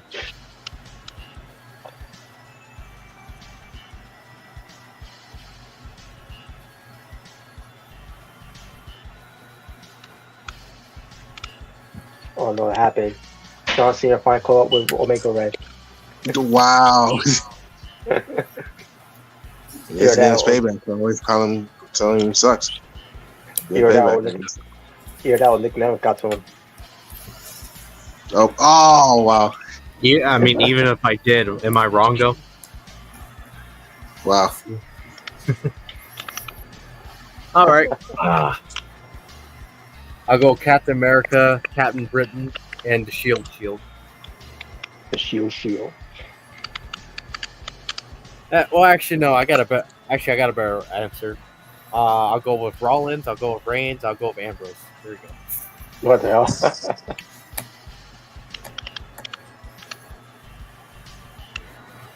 Where'd they go? The wrong shield mark. All right, so pretty much, what is your favorite live-action movie Spider logo from Spider-Man? So we got Spider-Man 1 all the way to No Way Home, pretty much. So what is your top 3 favorite Spider-Man logos? All right, I'll go. Oh, you wanna go? Sure. All right. I'll go with Spider-Man 1, Spider-Man 2, and I'll go with the Amazing Spider-Man 1. All right. Spider-Man 1, Spider-Man 2, and the Amazing Spider-Man 2. All right. For me, I'll go with Spider-Man 2, the Amazing Spider-Man 2, and No Way Home Final Suit logo. Alrighty. I'll go with Spider-Man 2, the Amazing Spider-Man 2, and then the symbiote suit for Spider-Man 3. Nice. Help me. Help. Oh, wow. Oh, God. Yes. That was great. Oh, what's this? All right, so for this one, the top row, we got AEW wrestlers, Wardlow, Ricky Starks, Miro, and Jay Lethal. Yay! Wow, this is all And guys. the bottom row, we got and the bottom row, we got WWE stars. We got Apollo Crews, Shinsuke Nakamura, Cedric Alexander, and Ricochet. Boo. So pretty much for AEW and WWE, like who do you think is better off in a different company? Like who do you think what AEW star you think is better off in WWE, and what WWE star you think is better off in AEW? Pretty much, or any company. Okay. Oh, that's I easy. didn't know Ricky Starks was in WWE or Wardlow or Jay Lethal. No, I'm saying you can pick No, that's what I'm saying. Like, any AEW star, who you think would be better off in WWE? If you had to choose, obviously, which one will go to WWE? Yeah. They go ahead. I can make a session. Obviously, you can make a session more for them. But with the W guys, who would be better off in AEW? Is that pretty much what the fun topic is? Yeah, pretty much. Oh, okay. Yeah, pretty much. Yeah. All right.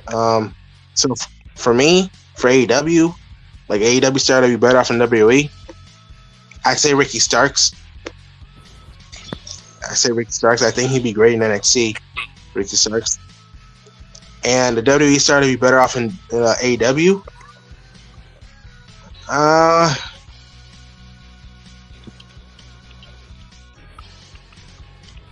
I guess Cedric Alexander. I'll probably go Cedric. Yeah, all right, you don't want to see him leave WWE. Well, all right, I'll go. Who would be Okay. better off in WWE? I'll go with Jay Lethal because they ain't doing it nothing with that guy in AEW. They're really not. Absolutely nothing. No. We're going from being a star to being an absolute jobber. That's how sad it is. Yep, and a jobber factor. Or what I like to say, an absolute loser in AEW. I mean, let's be for real. Pretty much. And then when it comes to the WWE guys jumping ship to AEW, yeah, honestly, I'll go Cedric Alexander too. All right. Another guy who, even though in WWE, he's also been treated like an absolute loser too.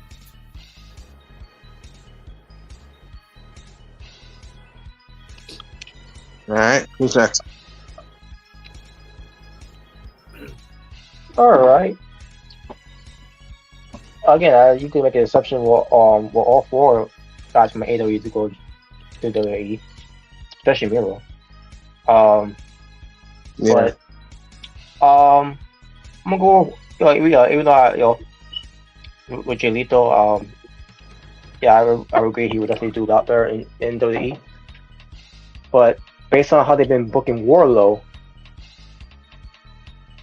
especially having a match against Samoa Joe, and now he's gonna be gonna be the Kingdom's whipping boy. Pretty to do much. based on how Adam Cole cut that promo. Wardlow. He's pretty much back to the same. He's pretty much going backwards. Yeah. So Wardlow will be also I will see going into WWE. And from WWE going to AEW, I would prefer Shinsuke Nakamura. I do it. Yeah, because even though Shinsuke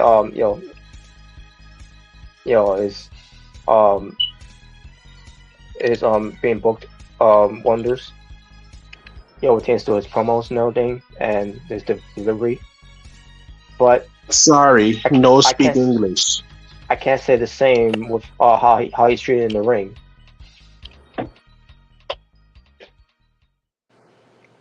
What are you talking about? He's great, He's fantastic. Yeah, he is great, but except one thing, he's not on that level he used to be anymore. Well, he's old, so It's called age. He ain't that old. Come on. how old is he actually? How old is he actually? Well, I think he's getting close to being 40, unless he's already 40. I thought he already was 40. To be honest. But I thought he wasn't 40. But then again, you see it. Look at each Styles. You'll see they don't look like he's all in his 40s. True, dude. Yeah. I mean, you didn't see SmackDown, but yo, freaking AJ is jacked, bro. Oh my goodness. He is jacked. Dude, he looked like he beat Macho Man. The way he looked in the. That's what people were saying. That's what people were saying, bro. He was jacked. Shinsuke's 44. 40. See, I knew he was in the 40s. Yeah, he's probably getting up there of age. That's probably why he can't wrestle as good as he can anymore. Yeah. Old man, wow. And AJ Styles 46 years old. I mean, I'm not trying to call him him. old, but like, I mean, I don't know. He's probably trying to get up there of age. Yeah. I mean, I just tell people you gotta understand, like, people are built differently, so maybe age affects people differently. So you never know. Mm-hmm. So, and by the way, he might be getting up there in age. He probably can't do everything like he can back in the day, you know, Japan. Yeah, very much. And by the way, I can't remember who he wrestled like a few years ago on Raw, but Apollo Crews, he wrestled someone on Raw and he lost. It was Andrade. Oh yeah, that's right, Andrade. Oh yeah, that's right. That was his return match, Brandon. Yeah, which is funny because he took the U.S. title from Andrade back in 2020. That's right. So Andrade kind of got some revenge. Yeah, that's crazy. Yeah, I remember freaking Apollo slapped the hell out of him. He slapped him hard in 2020. Yeah, I remember that. Well, yeah. All right, Jordan. All right, an AEW wrestler that'll be better off in WWE for sure. Brian Cage. And then the WWE wrestler, WWE superstar that'll be better off in AEW, in my opinion, Chad Gable. Oh. Wow. Thank you. Thank you. All right, guess we got some next one. Yeah, Jan will cry. He'd be like, "No more, thank you, no." I wouldn't miss that because that was hilarious. All right, what's next? Gunta, the ring. So pretty much, out of these four, these theme songs with Gunther and Imperium. What is your top two favorite theme songs from Imperium? So we got Symphony number 9 in E minor. We got Gunther General. We got Gunther Prepare to Fight, and we got Imperium Sacred. So, out of these, what is your two favorite theme songs? Oh, this is easy, man. Symphony number 9 in E minor for sure. That's number 1. Okay. And then Prepare to Fight. Yeah, me too. Yeah, same here for me. Dude, Prepare to Fight is like, that is some final boss music, bro. I didn't mind General, but it didn't sound that good. But when he switched, General was fine. But when he switched to Prepare to Fight, I was like, okay, now this is the perfect theme song for Gunther. Yeah, this was perfect. Like, it felt like especially when he added the lyrics like Gunther, the ring. Oh my, I was like, this is some final boss music right here. Oh my goodness, yeah, dude, I love that. I love that theme song. All right, Robert. Yeah, I'll go with also E minor, Sympathy, and Prepare to Fight. In my opinion, E minor is also could count as some final boss music too. Yeah, it is. Yeah, it is. It is definitely. Walter is here. The Mercedes when they stole that. Wow. Wow. All right. So I think we all picked the same thing. Yeah, pretty much. Mm-hmm. Oh, we did. Okay. Wow. Yeah, we did. Mm-hmm.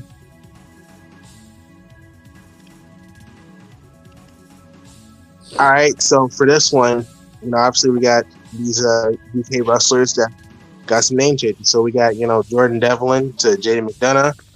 We got Imperium from like Walter, Fabian Eichner. Marcel Bartel. That was his name. I kept forgetting his name. And to Gunther, Giovanni Vinci, and Ludwig Kaiser. And we got Kaylee Ray to Albert Fire. So pretty much, what was the name change you pretty much, got used to pretty much the most? Probably To me, Imperiums. Imperium. Yeah. Because Jordan Devlin, that just now he's being called JD McDonuts. That's a downgrade. JD McDonuts. that's a huge downgrade. I actually don't mind it. JD McDonough. Kaylee Ray to Alba Fire. I mean, it's fine. I mean, I didn't hate it. I didn't mind it. Well, to me, I don't think the names was necessary. The name change for Alba Fire and JD McDonough was necessary. The name wasn't bad, but it's just that I didn't think it was necessary. Now, I think they do that because to me, the absolute worst name change of all time was still got to be Pete Dunne to Butch. Easily. Yes. Yeah. That was worse. Yeah. So that's what I'm saying too. It wasn't the worst name for Devlin and Kaylee Ray, but at the same time, it wasn't needed for them to change the names. I don't get why they did it. I think they do that because for one, they didn't trademark their name, because that's how AJ Styles was able to keep his name, because he trademarked it. He's able to use it anywhere. Same with Samoa Joe. So and Cody Rhodes. And Cody Rhodes. So they pretty much do it so they don't take their name. So let's say they got released and WWE now owns Jordan Devlin. That means he can't take it, unless they would go to court or something. So that's kind of why they do that. Then he would have to be JD McDonuts. Yeah, or something else. I think they do it just because they don't want to legally keep the real names anyways. So I think that's the reason why. So pretty much, it's still saying. So that being said, pretty much any of these people ever got released, they can go to AEW as Jordan Devlin or Kaylee Ray or Walter, pretty much. Yeah. Yeah, pretty much. Yeah, if they were to be released. Yeah. So. But I agree. Also, Imperium. I'm not gonna lie. When I heard Ludwig Kaiser's name, I was like, when I first heard that name, I was like, yo, that's actually a badass name, Ludwig Kaiser. Because I always kept forgetting Marshall's name. I kept forgetting his name. So when I heard Ludwig Kaiser, I was like, okay, now that's the name I can remember. Marcel Bartel, yeah. Yeah, so. Sounds like a. Yeah, I'll go with that. And Fabian Eichner. Fabian Eichner. Yeah. Well, his name didn't sound bad. So. No, Giovanni Vinci. No, that's a cool name. Mm-hmm. No, I was talking about Fabian Eichner. I was saying his name didn't sound that bad. Oh yeah. No, I'm not saying his name was bad. I remember his name. I can remember Marshall's name. I can't forget him. All right. So here we got these legends. We got Team 3D, Adam Copeland, formerly known as Edge, Matt Hardy, Jericho, and the Hardys together. So pretty much, obviously see them with their old school gear, So pretty much, what is your favorite out of these 5 pictures right here? What are the 2 favorite old school gears that legend by? Edge and the Hardy Boys. Okay. I'll go with Edge when he brought back his WrestleMania 22 gear, and Team 3D when they pretty much had their WWE gear on in TNA. How many we could choose? 2. You can choose 2. All right. I'll also go with Alan Copeland. Okay. And I will go with the Hardy Boys. All right. I'm gonna go with the Hardy Boys and Team 3D. All right.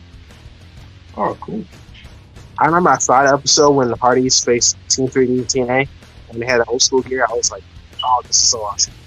Mhm. You know, speaking of Team 3D too.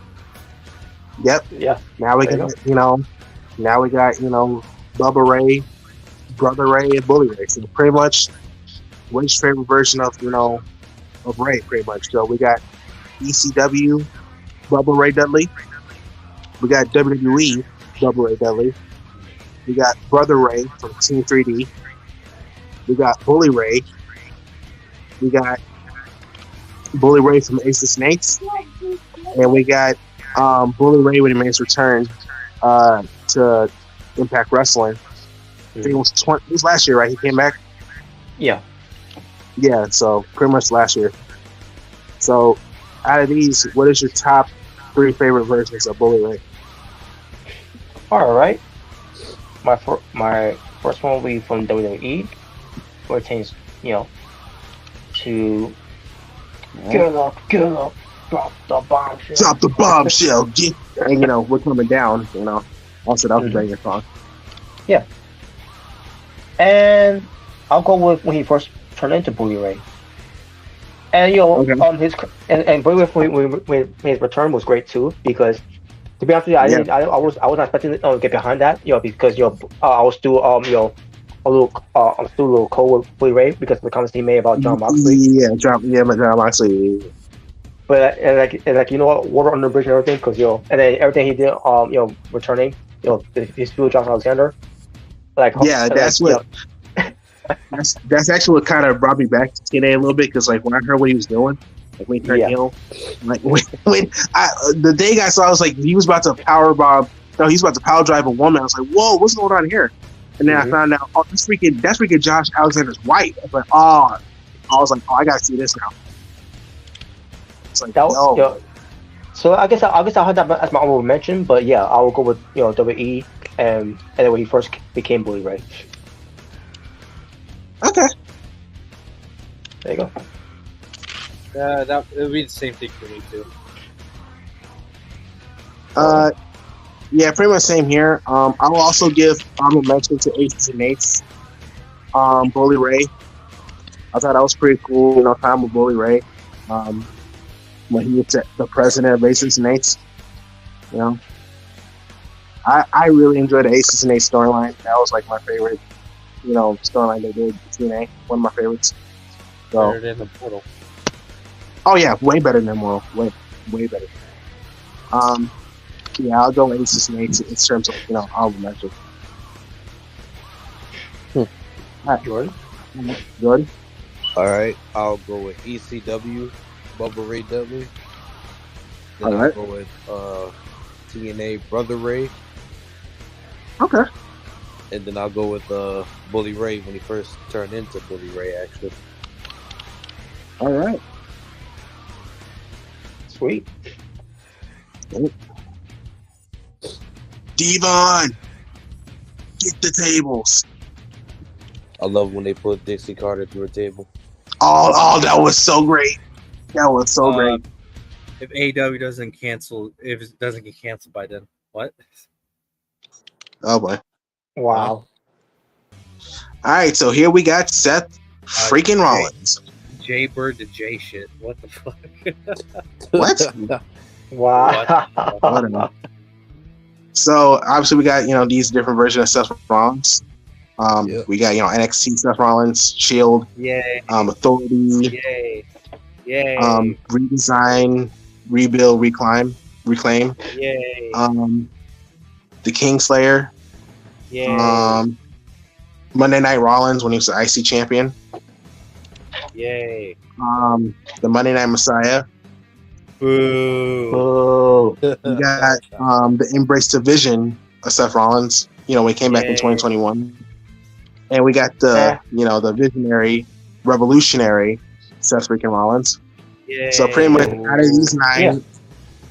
of these 9 versions of Seth Rollins, what is your top 3 favorite versions? The Beast Slayer, the Messiah. Not the Beast Slayer. Not that one. I was kidding. The man's man. The man's man. No. I remember that. unfortunately. Jesus, oh god. Yeah. Don't those are my remind three me. favorites. Yeah, you hear that, Spark? That's my 3 favorites right there. Well, Jesus, nah, I'm dear joking. Lord. I was joking. Anyway, if I had to choose, I'll go with the Shield, Seth Rollins. Okay. I'll go with Resign, Rebuild, Reclaim, Seth Rollins. And All right. finally, I'll go with the Visionary, Seth Rollins. All right. For me, Same thing. okay. For me, I will go with the Shield, Seth Rollins. I'll go with I will go with, Monday Night Rollins when he was the IC champion. One of my favorite runs from him. And I'll also go with the Visionary, the Revolutionary, Seth freaking Rollins. If I honorable mention, I'll go with Authority, Seth Rollins. The Redesign, Rebuild, Reclaim.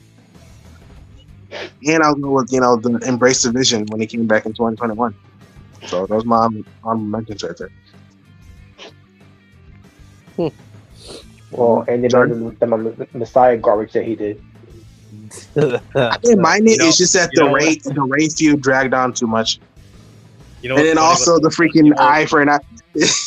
I remember Jordan told me that TMZ made like an article saying like Rey Mysterio's eye got popped out. Like it was real. And people really thought Rey Mysterio's eye got popped out. Like, yeah, I remember you said that. I will say this though, at least with that match, the whole ending, at least that was bad, but like it was funny bad. It was funny bad, yeah. With freaking like it was like Rey Mysterio. At least you could watch that and it gives you a good laugh of how bad it is. Oh my god, my eyes out! And then freaking sense puking, bro. Like, all I can say is I'm glad I stopped watching around that time. I mean, it was bad, but like it was so bad. At least you could get a good laugh of it. You know how bad it was. And the thing is, the match was actually good. It was actually a really good match. It's just the ending that was kind of ridiculous. Yeah, because I don't know how I would have reacted to it if I was watching at that time. But I was gonna say, like, the funny thing about the Messiah gimmick is that Seth Rollins is actually an atheist. He doesn't even believe in God. That's the funny part about that gimmick. Yeah. But that was Jordan? ridiculous too. I'm like, he doesn't even believe in God. Like, why is he having a God gimmick? Because he believes he's God. Wow. Oh, come on, guys! You didn't like his WrestleMania 35 attire? I mean, not 35, 36. Wasn't it all white? I think he wore. I don't remember, to be honest with you. You know what's sad? His match was one of the only good matches from that WrestleMania. Yeah, that's true. I remember that match. I remember the match. Being good, but the entrance to me was a blur. He came out looking like Jesus. Pretty much, yeah. CrossFit Jesus. I'm sorry, you ain't Shawn Michaels. Wow! Yeah. I would, if the pandemic didn't happen, they probably would have gave him a Shawn Michaels entrance. He probably would have. I'm pretty sure they would have. But anyways, Jordan. All right, I'm gonna go with Shield, Seth Rollins. I'm gonna go with Authority Rollins. And okay. All right. I'm gonna go with Monday Night Rollins. All right. Cool. He was really over when he was IC champion, bro. I remember how over he was. Yeah. Yo, he would get a lot of big chance. Like, I remember like watching it during that time. He was a great. Yeah, he was a great until he killed his own momentum by talking shit on Twitter. So. Yeah. I think that was next year. And then the whole man's man thing didn't help much either. 2019 was not a good year for him, bro. It wasn't. No. Nope. Yeah, let's not forget about the Dolphins. That was not that was not. Let's not forget about the whole feud with Dean Ambrose. Yeah, that began that year too. Oh. Wow, he got cut off. That's crazy. Anyway, moving on. What in the world? I don't know. He got cut off. So I assume this fun topic would be which one had a better return, right? I assume. Yeah. This is it's brought to me, by the way. It's yours. Is that The Rock when he came Yes. back and buried? So, He buried Awful Theory. yep. So, basically, I saw this somewhere, and basically you had to choose which was the which return surprised you the most, basically. So you had the Rock surprise return to SmackDown out of nowhere, with Pat McAfee, confronting Austin, or was it the other way around? Austin Theory was confronting Pat McAfee, and then that's when the Rock came out. Yeah, I think that's what it was. Or is it the surprise return that no one expected as a Survivor Series in CM Punk? CM Punk. CM Punk. CM Punk. CM Punk. Mainly because with The Rock, like he was in the Pat McAfee show, so I kind of figured he was gonna be there. But with CM Punk, like I did not expect him to be there. Like I know it was Chicago and all, but I didn't believe he was gonna be there. I didn't Yeah, think he was no, gonna be there. And then it turns out I was he there came out. actually. The crazy part is I was there that night when he returned anyway. So Yeah.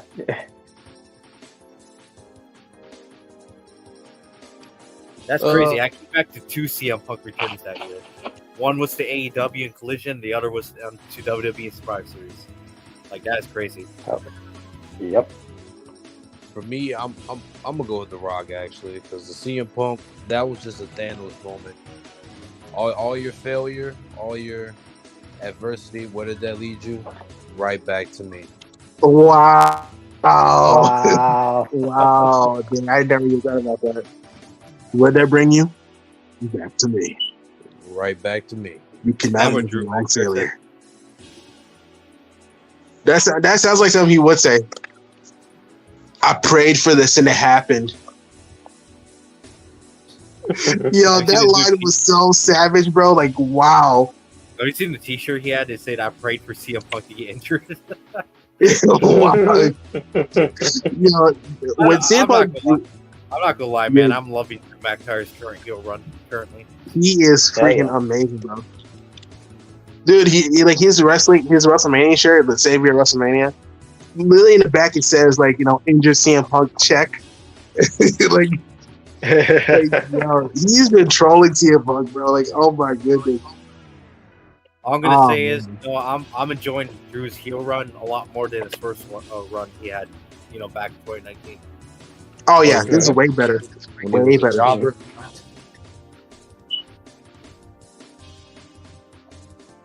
Yep.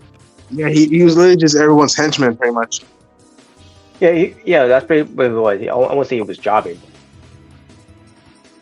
But all right, so here we go. Maybe first get this out of the way. So you have here when Sting was Super Sting, with these jackets. So which of 4 would you love that you love of Sting's jackets and appearance in the way of during his time with Super Sting? America. Dream. Adrenaline in my soul. Oh yeah, that is Cody Rhodes over there. Crying in my heart, my soul. Wow. It is crazy how much Cody looks like Surfer Sting. That is crazy how similar you both look. Pretty much, yeah. I'm pretty sure that's what it was. Blonde hair, the red, white and But blue. then again, just like Rem, didn't Cody said Sting was a childhood hero, pretty much? Yeah. Pretty much. Makes sense. I mean, Cody Rhodes did thank Sting at after his final match.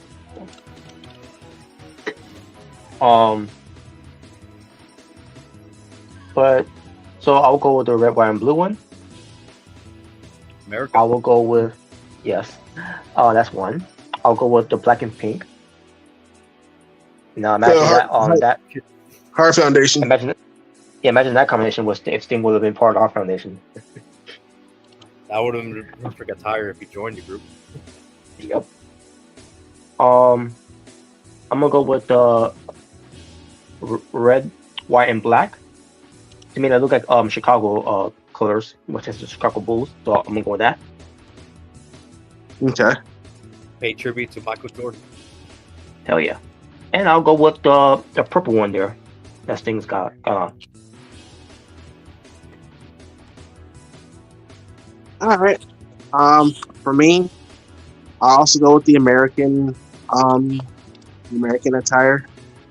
I also go with the Heart Foundation attire, the black and pink. Mm-hmm.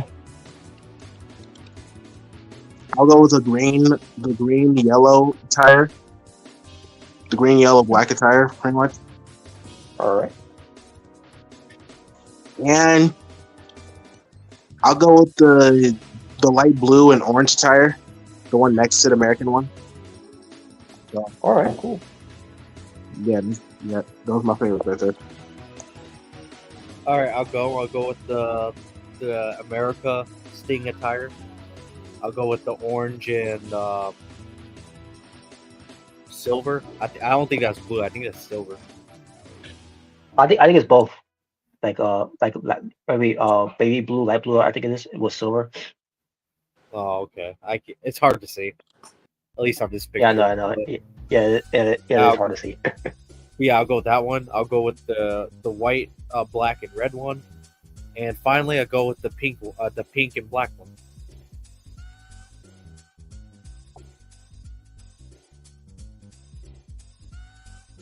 All right. All right. Sorry, I got knocked out. Mm-hmm. My favorite attires, I'm gonna go with when he cosplayed as an honorary member of the Heart Foundation. Mm-hmm.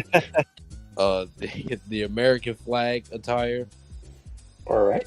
The black and green attire, and the purple one. Sweet. And The Heart Foundation. The Heart Foundation. It really does look like he can be a member if he wore that attire. Mm-hmm. The honorary heart. Yep. Oh, where did this mark go? You probably want to watch John Cena again. Wow. Let's hope he ain't watching the clip of John Cena at the Oscars. But anyway. Wow. Oh, there he is. Okay. Now, obviously, we're still on March, which means it's still Women's History Month. So obviously, you have here, women's champions from companies. For example, you have Rhea Ripley, Women's World Champion. Hell yeah. WWE Women's Champion, Io Sky. NXT Women's Champion, Lara Valkyria, all from WWE. Yay! Oof. You have the AEW TBS Champion, Julia Hart. Yay! You have Timeless Tony Storm, the AEW Women's World Champion. Yay. All in AEW, obviously. The Ring of Honor Women's World Champion, Athena, which AEW doesn't acknowledge for a fucking reason. You can blame Tony on that one. Yeah. He takes an L for that one. He's probably like, oh shit, she's a better women's champion than my women's champions I booked this past year. Really? Yeah, really? You think? Tony, Book of the year, huh? Oh yeah, that's right. You didn't win that one. More like Smark of the year. You know, I'm surprised he didn't have a Twitter meltdown of that. Yeah. But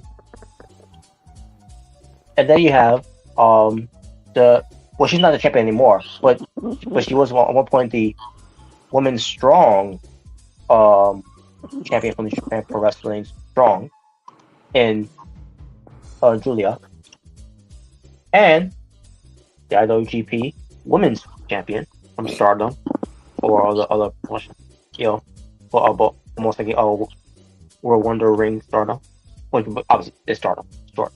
But Miyu Iwatani, and all from women's, all from either from Stardom and the Japan Pro Wrestling. So obviously, who do you prefer as your top 5 favorite women's champions right now? I'll go. All right. I'll go Rhea Ripley, Io Sky, Toni Storm, Jordan Grace, and Athena. I had to blow those, but all right. Same. Cool. All right. I'll go Rhea Ripley, Io Sky, Toni Storm, Athena, and Jordan Grace. Oh, same thing too. All right, I'll go with Athena, Io Sky, Jordan Grace, Timeless Toni Storm, and Miyu Iwatani. Sweet. And she's great. She's great too. But I haven't seen much of her reign. I saw her defend the title on one of the new beginnings on New Japan Pro Wrestling. She had a great match with this other chick who started as a model at first, but then she ends up being in the business, and like I saw her like, holy shit, she's fucking sexy and beautiful and all that. And she wrestles, and like, holy shit. And now she lost, but like either way, she like, oh shit, she showed me something here. She was pretty damn good. And I think she wrestled Anna Jay, if I'm mistaken, on Ring of Honor, on one of the Ring of Honor shows. I could be wrong. It could be someone else, but I could be wrong. Unless Tokyo could tell me someone something different who Anna Jay wrestled from Stardom. But anyway, Miyu is great though. She's one of the best wrestlers. When it comes to come from Japan, Stardom. All right, did everyone go then? Yep, everyone went. Yeah.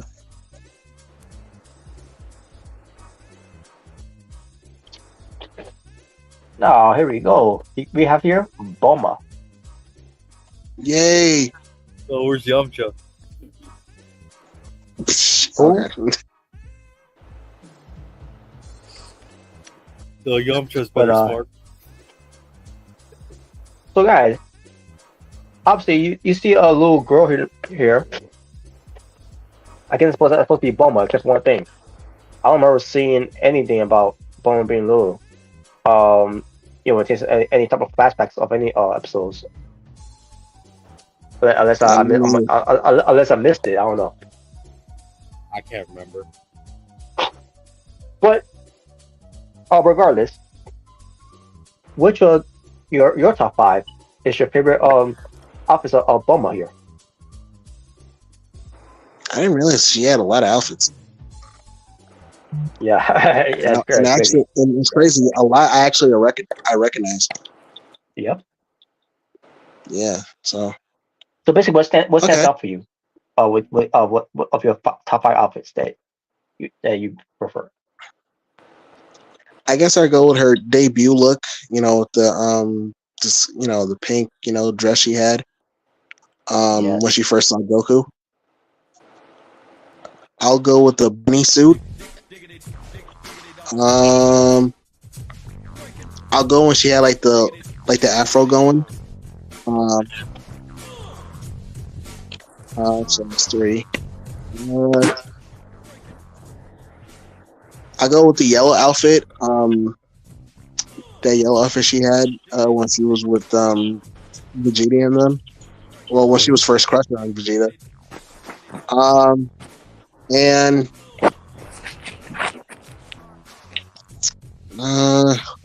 one more.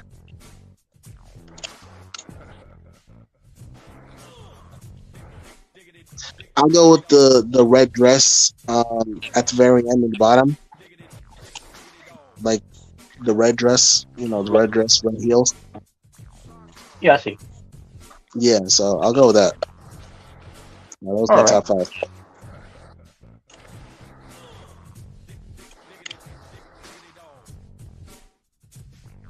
All right, I'll go. Okay. I'll go with her debut look. I'll go with the I think it's a purple dress, the one next to the. Yeah, I see. I see. I don't know if you see my mouse, but yeah, that one right there. I'll go with her Planet Namek look. That's 3. I'll go with the Afro look. I'll go with the outfit she wore when she was holding baby Trunks, and then I'll go with the red dress outfit in the bottom.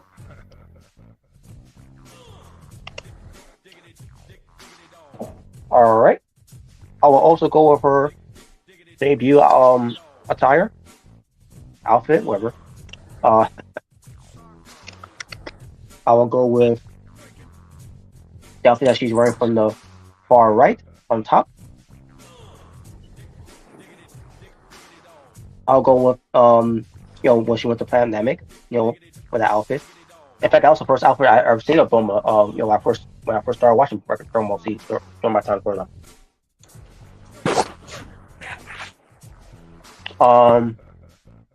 I'll go with the Afro look as well. It pertains to meeting future Trunks. Not knowing who that Trunks ends up being, the stud. So let's see, that's 1, 2, 3. I'll go with Momo with the red pants. That's from on the same row. And there you go. And my honorable mention will be the short red dress she had on during the martial arts tournament. All right. Who's next? Jordan.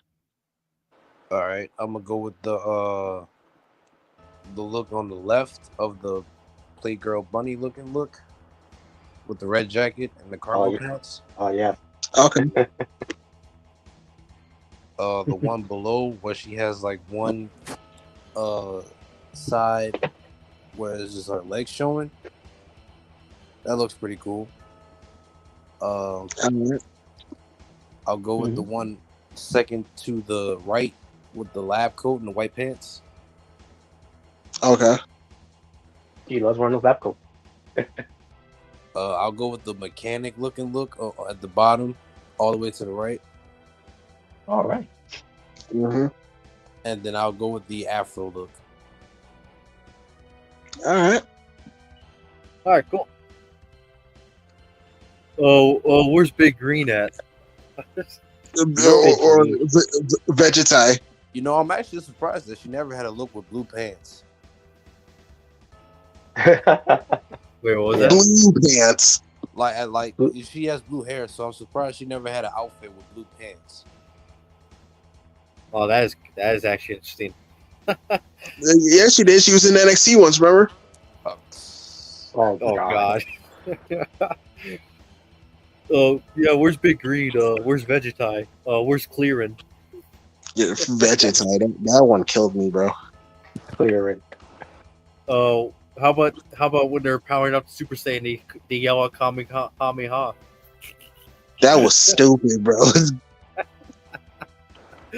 Oh my god. That's not how that looks. Oh, what about Piccolo's death scream? Oh Oh yeah, how'd it go? Like, oh, like, Yeah, big green.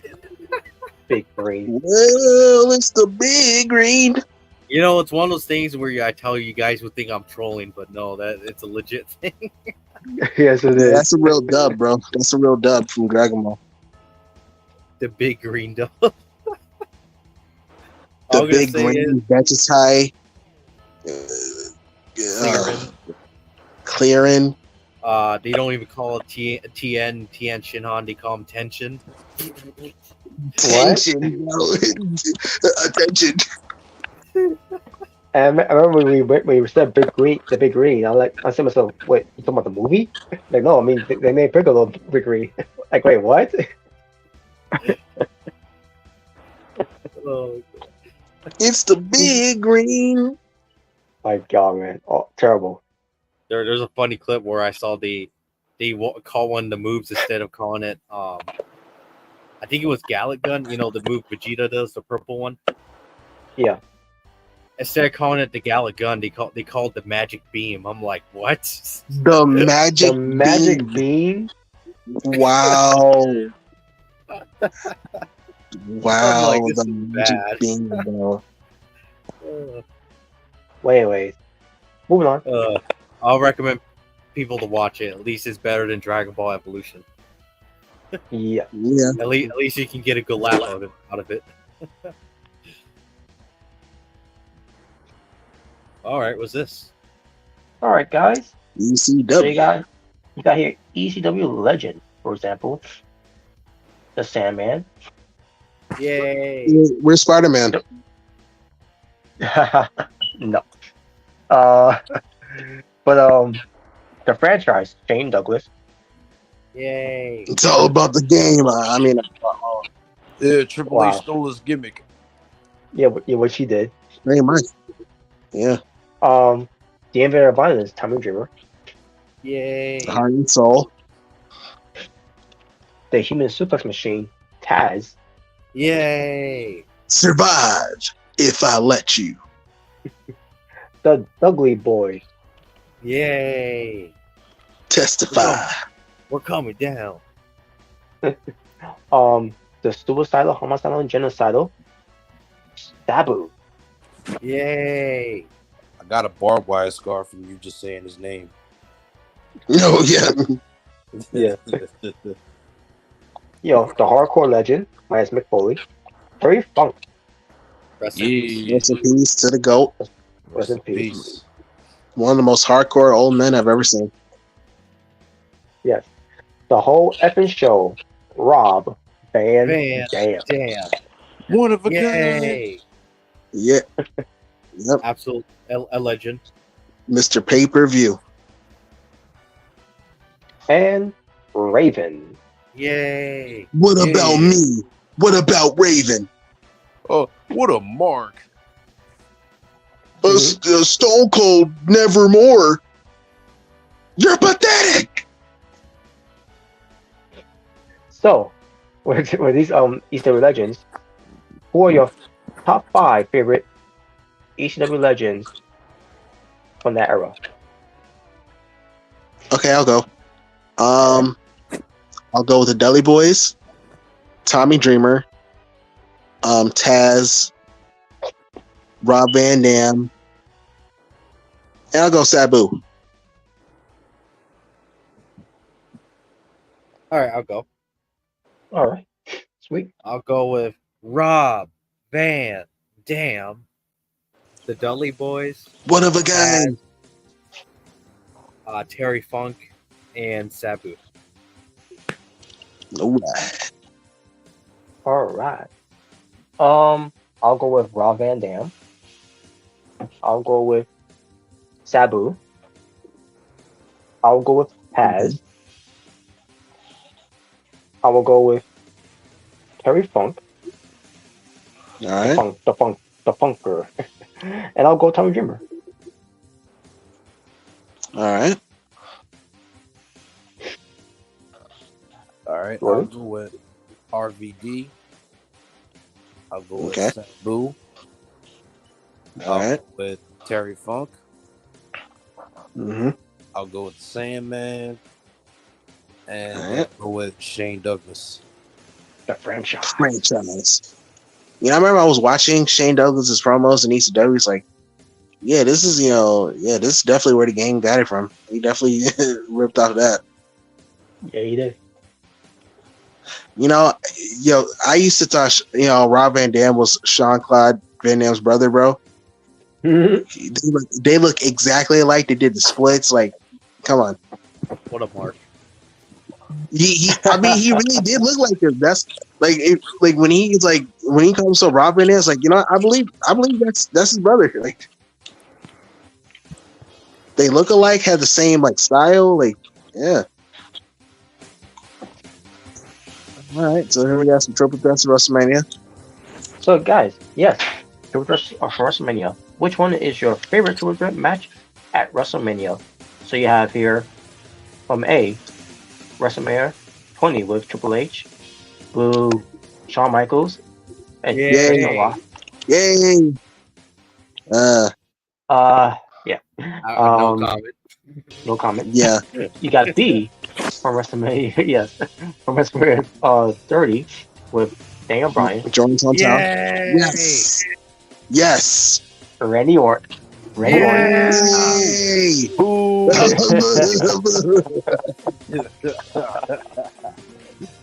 Wow.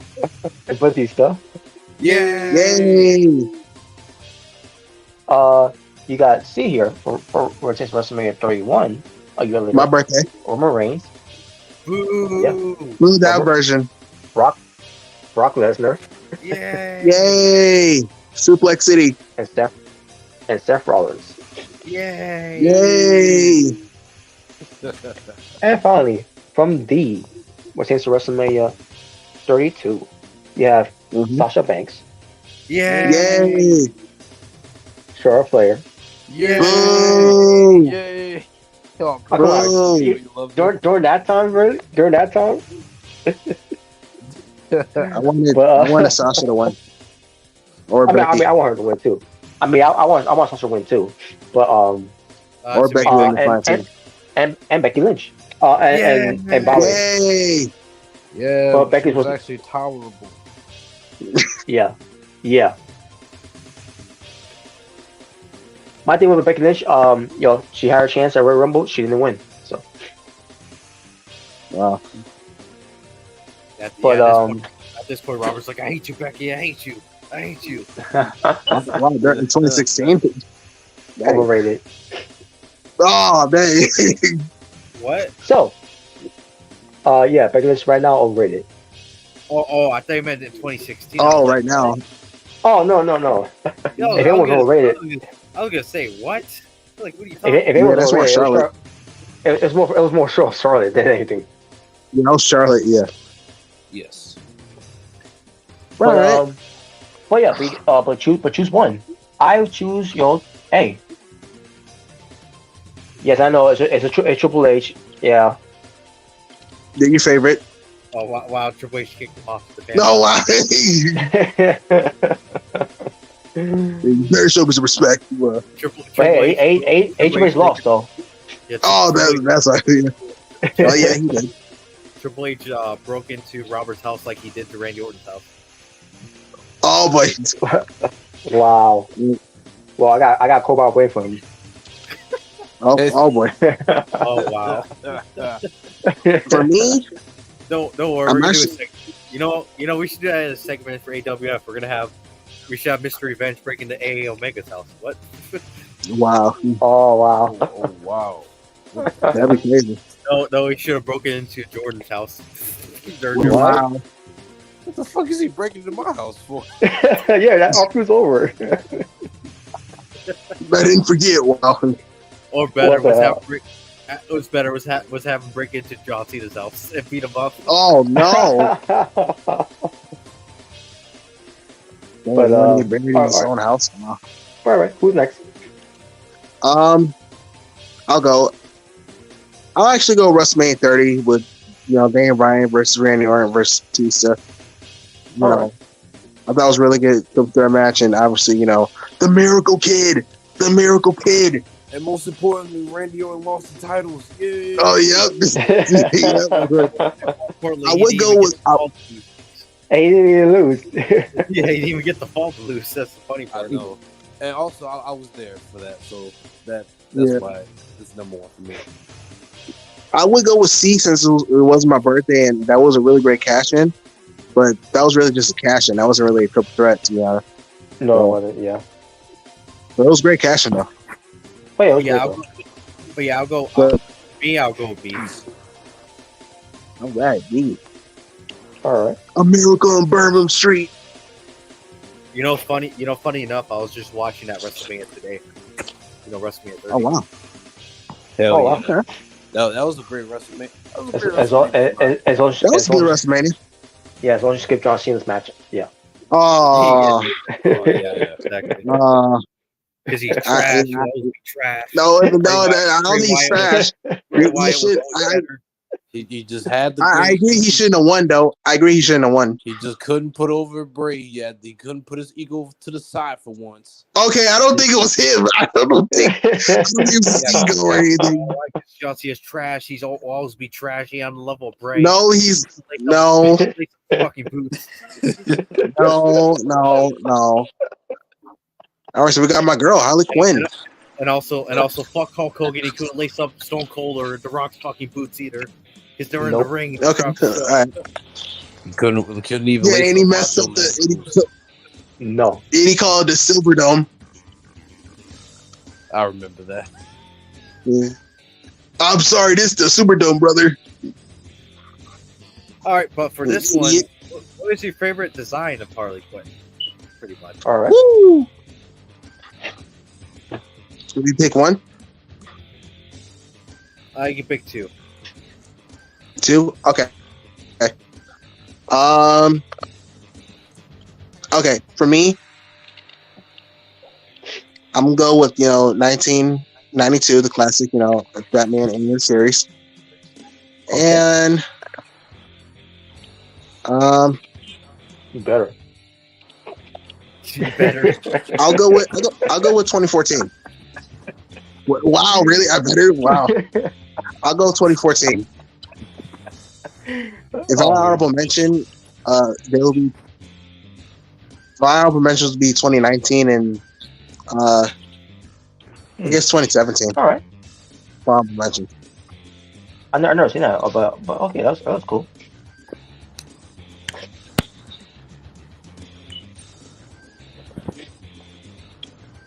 Okay, I guess I'll go. I'll go with also 1992. Obviously, I grew up with that Batman. Since seeing this Harley Quinn. Classic. And I'll go with 2016. And even though I didn't know much about these, even though I didn't know much about the, the current ones, but my honorable mention, I'll also go with 2019. All right. For me, I'll go with 1992 and 2019. All right. Sweet. We're just picking two, right? Yeah, just Yeah. All right, I'll go with 1992 and 2017. Well, All right. 2017 Harley Quinn Batman. The one with the tan. All right.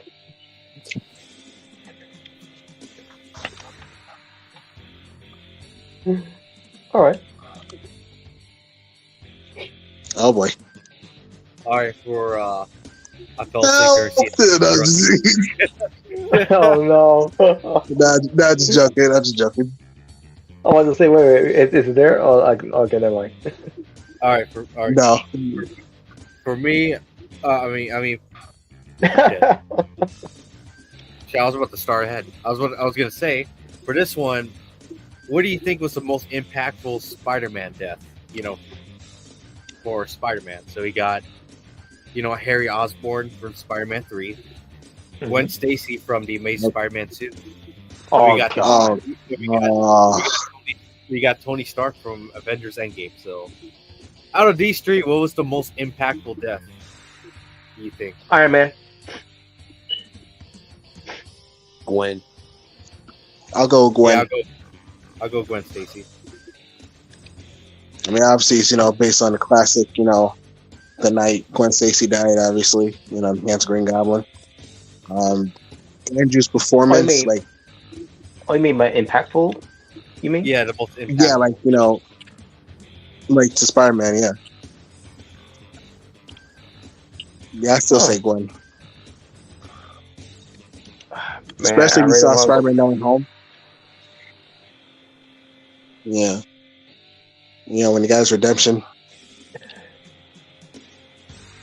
I guess I'll go with Gwen as well. As a matter of fact. Just because how it really impacted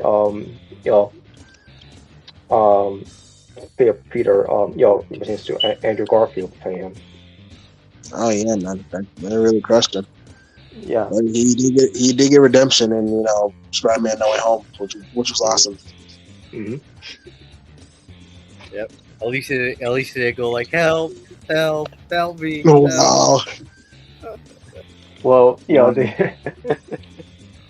well, whatever. But yeah, I guess I didn't want to go with that one, but even though I did, but because I'm still upset. I'm still upset that that even happened. And I know it was in the comics and everything, but still, I didn't. I'll read comics. That's my argument of this whole thing. Honestly, I feel like for Tom Holland, like his most impactful death, I think it was really Aunt May. To be honest, Mm-hmm. I feel like that had the most impact on Tom Holland. To be honest, because mind you, like Christian was here right now, he'd probably say, "Well, I wish it was Tom Holland that died." His character died. Wow. Well, I mean, he kind of did it in Infinity War, so. I'm telling you, Christian would probably celebrate if Tom Holland's Spider-Man character would die. He probably would celebrate. Wow. He probably throw a whole celebration video of that. Wow. But yeah, like I mean, I remember freaking Tom Holland Spider-Man. He wanted to kill Green Goblin after the death of Ant-Man. He wanted to kill him. It's like, no, I just want to kill you myself. And Green Goblin's like, attaboy.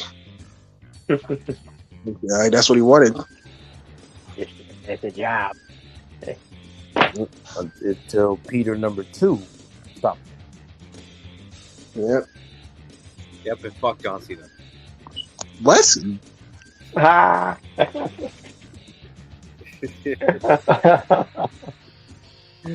Oh man. Always bringing up Cena for no reason. Oh, you to cry. What? Wow. Look at little Cena Jr. Gonna cry. Wow. But all right, not bad. I'm bad.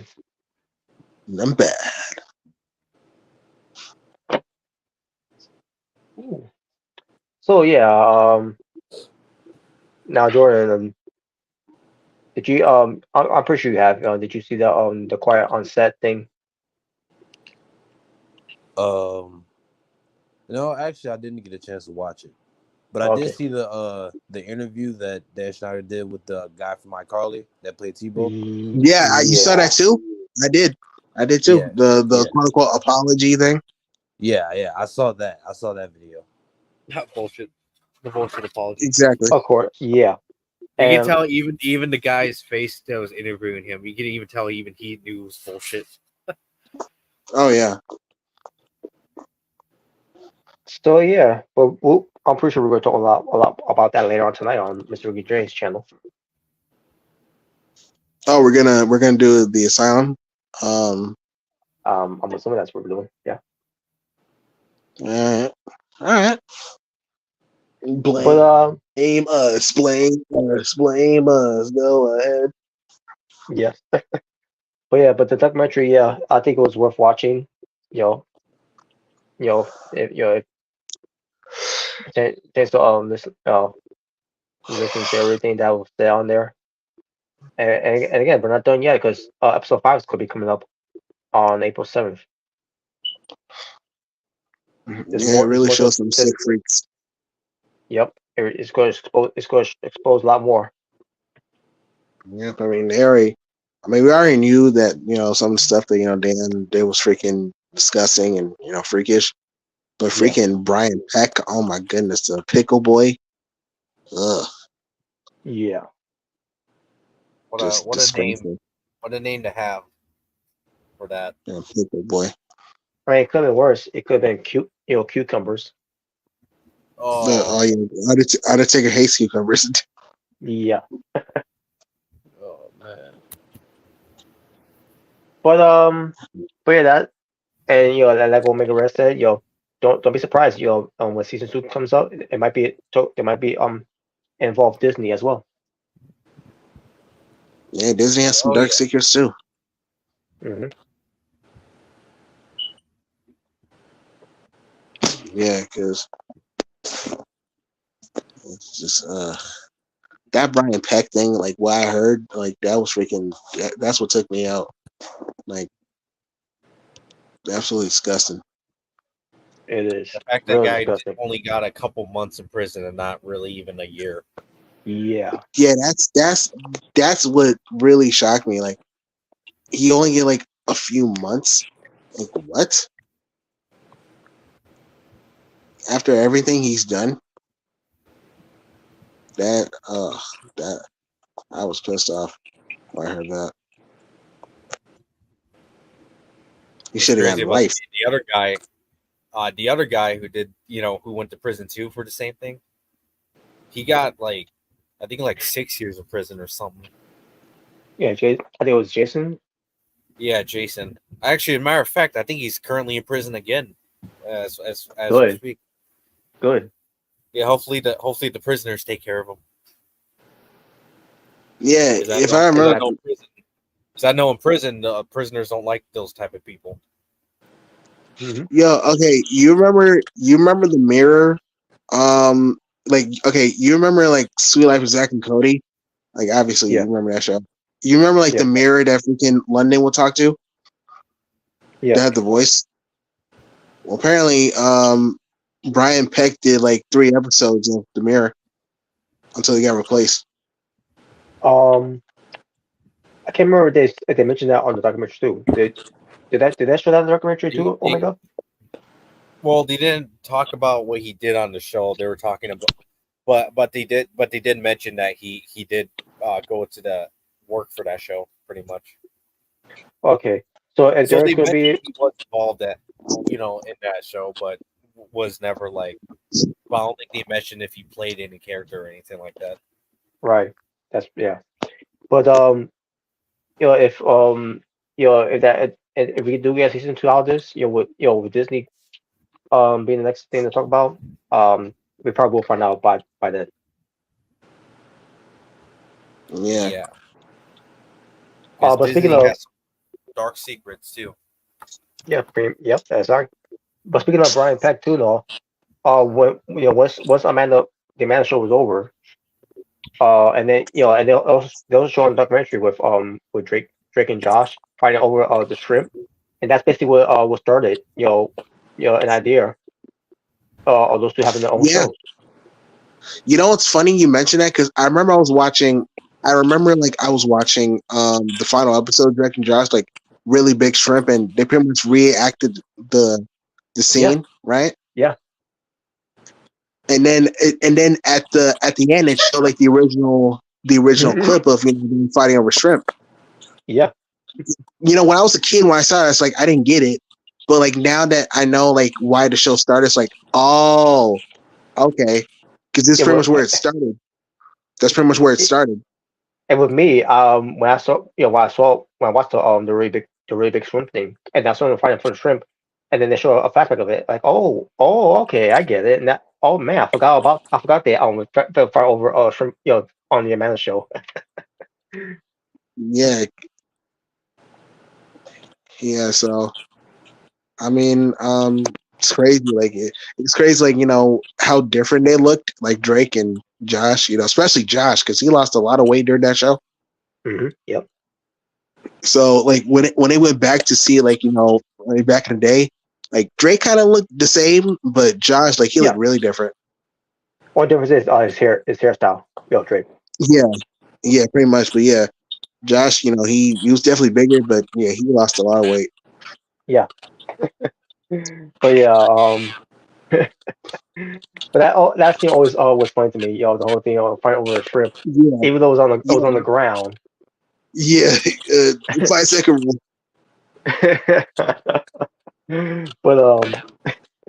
But yeah, that's where it they start talking, they're in talk show, doing their own shows, and then you have Brian Peck who on this documentary, on this episode, he wanted to play the role of being Drake's father.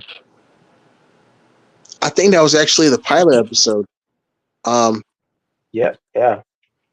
it was. I And think it was. and Yeah, because I remember and the dad was different. mhm.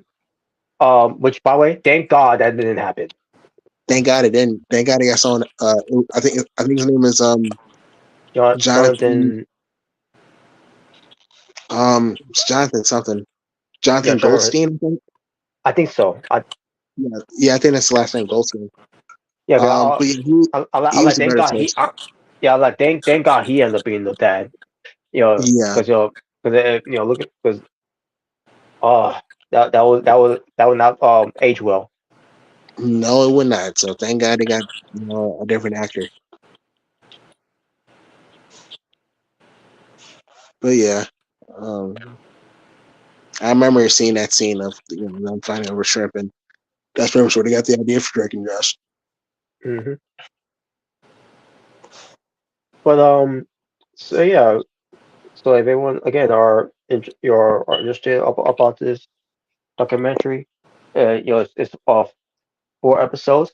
But again, the fifth episode's gonna be coming out on April 7th, and it's gonna really break a lot of silence on that episode, which we don't know who it will be, but it'll be surprising to see who's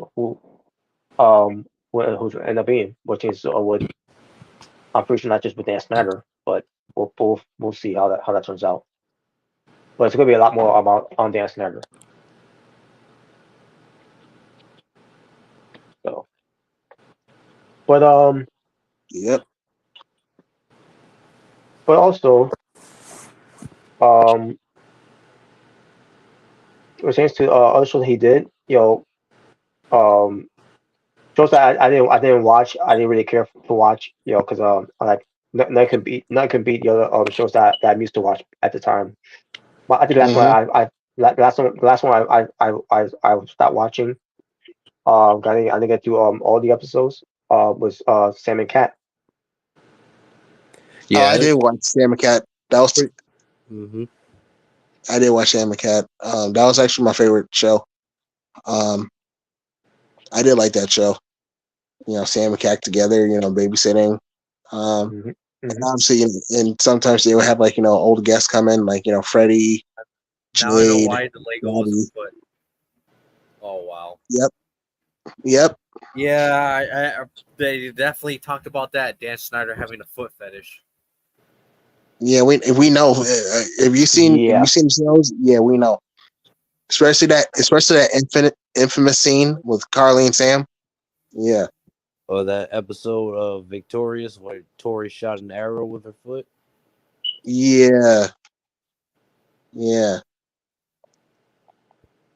yeah. man. Well, What was I saying? like, Just and here's the thing. absolutely disgusting. Oh yeah, And Sam and Cat. here's the thing. When it comes to those type of humors. Oh, wait, 1 second. I'll make it red. Moving up. Okay. Yeah, I'm back. All right. Mm-hmm. So I was gonna Yeah, you say. hear that, Jay Bird? You hear it? I'm back. No, what? Yes. Yeah, Chelsea is so fucking Yeah. suck. Whatever, bro. Whatever. Well, I was gonna say, yeah, I'm more for adult humor, pertains to sitcoms and everything. But this is Yeah, a show for kids. yeah. I mean, here's the thing. Like obviously there's been dirty jokes in cartoons and stuff, Dexter's Laboratory, That too. Johnny Bravo, SpongeBob. SpongeBob. I don't mind Dirty Jokes is just. I think the problem is just that they did it on kids. Like it's just weird, you know. That's just kind of made it weird. Like It's one thing. It's one thing. It's one thing. When you see cartoons. But it's cartoons, obviously. And and some people get whatever type of sick pleasure of doing that. But at least doing the cartoons, it's not like it's real people. But when you see real people, like how we seen with over the years that Dancer has been doing. It's fucking sickening. Yeah, it's gross. All the freaking like foot stuff he would do, like with the cast, like Carly, Victorious. And he pretty much groomed Amanda Bynes based off the looks of everything. Yeah. And don't get me started in freaking Ariana Grande thing. Yeah. Now that is just straight up just. That's like, yeah, that's weird. I don't know how anyone could defend that if there even is defenders out there. No. Like straight up, like there is no way you can defend shit like that. No, that's freaking disgusting, bro. And plus, she was a minor at the time, wasn't she? Yeah, she was like probably like 16, I think. Probably. Yeah, that's just weird, bro. And now, yeah, he was always like touchy feely, like with the chicks too, like with the Amanda Bynes, Ariana Grande, Miranda Cosgrove. Yeah, he was very touchy feely. Yeah, like bro, back up. Like, not just with the chicks too. I mean, mainly with the chicks, but also sometimes with the dudes. Because I remember seeing a video of him doing that with Jerry Trainer. And yeah, I think Robert was talking about like how like Jerry would like shove him. Yeah, Jerry Trainer was shoving him. Yeah, like bro, move. He should have punched him. That would have been great. Yeah, he should have increased Steve on him. Cock-a-doodle-doo, the cow says boo. He should went up to Dan. Dan should have pushed more, and then he should have been like, you know what, time to go night. That would have been great. Yeah, I know if The Rock was in the show, he's like, "You sick freak." I'm gonna give you the rock bottom, and then I'm gonna lay the smack down on your candy ass. I'd be like, well, this would be the greatest squash match ever. The Rock was like, more squash match than Eric Rowan did. Yeah. The Rock would be like, Ariana, is this creep bothering you? They would be like, no, I wasn't bothering. The Rock would be like, shut your mouth, jabroni. Oh, wow. That's all Dan Schneider will be in Hollywood, a jabroni. Yeah. It was funny. They mentioned how he tried to get out of kids' TV, but it was a failure. Wow. Wow. Because something about some of the I guess some of the writers even said he was garbage for adult TV. I'm like, wow. Wow. But then again, good, because fuck them. That's the point. Yeah. So yeah, that episode, those episodes were very disturbing, especially seeing through what Drake Bell went through. Yeah. Yeah. Man, I feel bad for these child stars, man. No one should have to deal with it. Yeah, exactly. Hey, I remember Lil JJ from Just Jordan. It's Just Jordan. Yeah, makes me wonder if he's gonna be included too, when season 5 comes out. I mean season episode 5. Yeah. No, I remember Just Jordan, man. That was my favorite show. A really underrated show. Because I remember Lil JJ was my favorite because I think I first saw him in freaking a beauty shop. You remember that movie with Queen Latifah? I never watched it, but yeah, I know. Yeah, he was actually in that movie, Lil JJ. He was funny. Oh, he was funny in that movie. He was funny, bro. He was funny in that movie, bro. Lil JJ, he was funny. Obviously he is funny. Yeah. So he was really funny in the show too. In Just Jordan, I thought he was funny. Yeah, already like I always copy that, man. Oh man, such an underrated show. Yeah. But yeah. So anyone interested, it's called Quiet on Set, which is Dark Side of TV, of kids TV, and yeah, it's it's not a pretty sight. The pertains to Nope. Dance Center and these other three. Now two are a little are known, especially with Brian Peck. But one guy, I forgot there was a third guy too in there. But he his name escapes me. Yeah, I can't remember. Yeah. But That's the fact that they had 3 pedophiles working on the show at the exact same time. yeah. Yeah, I actually saw something. You can't It was a make it meme up, man. of this show called Mr. Meaty. That used to be on Nickelodeon, and everybody. Oh my god, I remember that show, Mr. Meaty. Yeah, yeah, and how everybody thought it was a creepy show, but somebody was like, "Wow, it turns out Mr. Meaty was actually the most normal show on Nick." Wow. All those God's creatures, fresh off the grill. So come on down. I remember the theme song, bro. Oh man. I mean, you I really remember think that about show, it, it is kind of sad that probably was the most normal show. If you really think about it. Yeah, I wouldn't know. Yeah, because I never heard any like freaking weirdos from Mr. Meaty. So yeah, man, it's just it's ridiculous, man. Where's Neville? To say to Dance Center, you will rule the day for what you did. Yeah, You'll rue this day. You'll rue it. That's what we need, bro. You know, we Well, need to yeah. happen to Dan Snyder. Remember when the whole WWE locker room beat up Baron Corbin? You know, at TLC. When they had the match where if he were to lose, he had to stop being constable or something like that. Yeah. You remember when the whole locker room came out and beat him up? Yeah, I wish we would have had that happen, but to Dan Snyder at this point, that'd be great. Yep. Great, yeah. Oh man. But anyways, but speaking of dark sides, we're gonna talk more on Dark Side of the Ring series. For next time, obviously, but yeah, I haven't been keeping up on that. Yeah, to be honest. But yeah, basically the two they did so far was and there's another one they already did too, which I didn't get to see yet, which I'm gonna catch up on that too. But they talk about Earthquake first, then following that was Buff Bagwell, and the one that recently they just did it's about Terry Baron Gordy from the Fabulous Freebirds.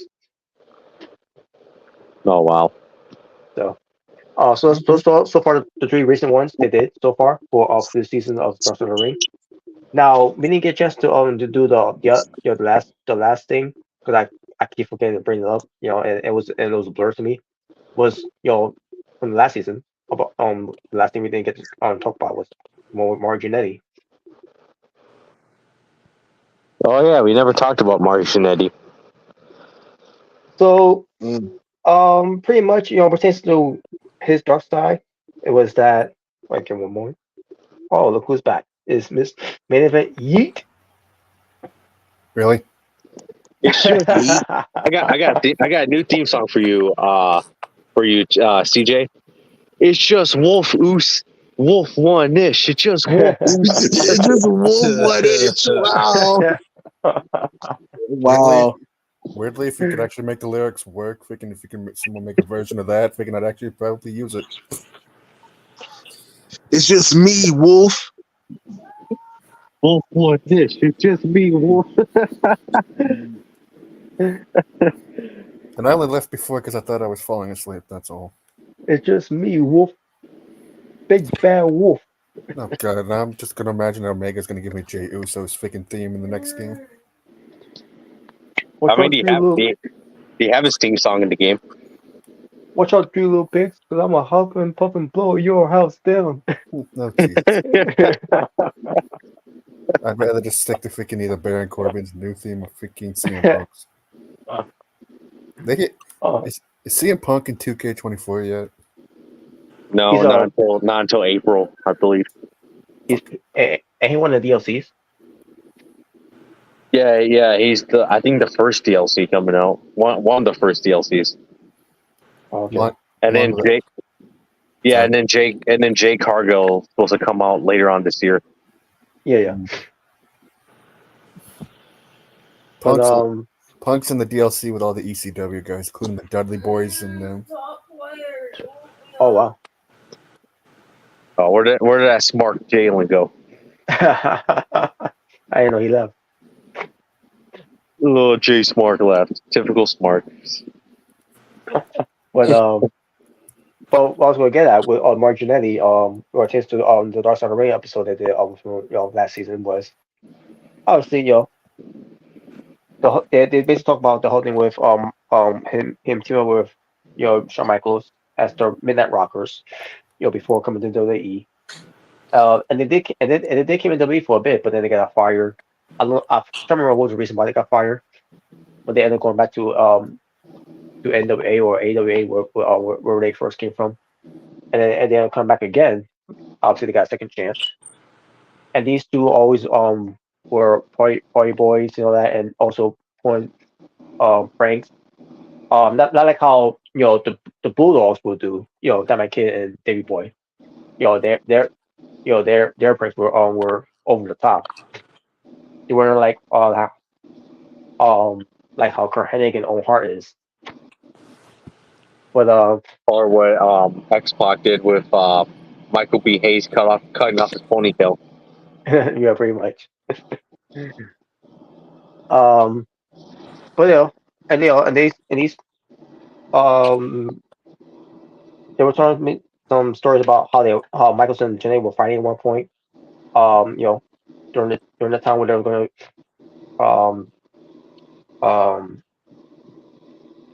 to be tagged. It was either before or just gonna be at the champions at right after they were over or something like that. I'm trying to remember exactly how it was, but either way, because of their issues at that time, that was time for them to break away. Especially when Janae was having issues behind the scenes, and then obviously they broke away, and that's where something where okay, Michaels is going on his own. Mark James also will be going on his own, but Mark James will be gone for a bit because he's taking care of his personal issues. Michaels is already rising to be a big star on his own, but he needs someone on his side. You can't just get over on your own. You need someone on your side. Surely, since Shirley was one of them. But that's where the whole thing where it comes up where Michael's Jannetty, where one after breaking away the Rockers, one of them will be successful, one of them will be forgotten. Which that's that which is a dumb thing to say, because Mark Jannetty wasn't was very talented and it was very good. Problem is he was his own worst enemy. Because of the drugs and the alcohol and all that, and and he was messed up in the head, in the way, And Michaels was no better either, because he also was also messed up in the head too as well, with the drinking and the drugs and everything. So, but Janae got the worst of it, because he had plenty of chances during those times, more so than anyone else. We'll give them chances, like Jeff Hardy.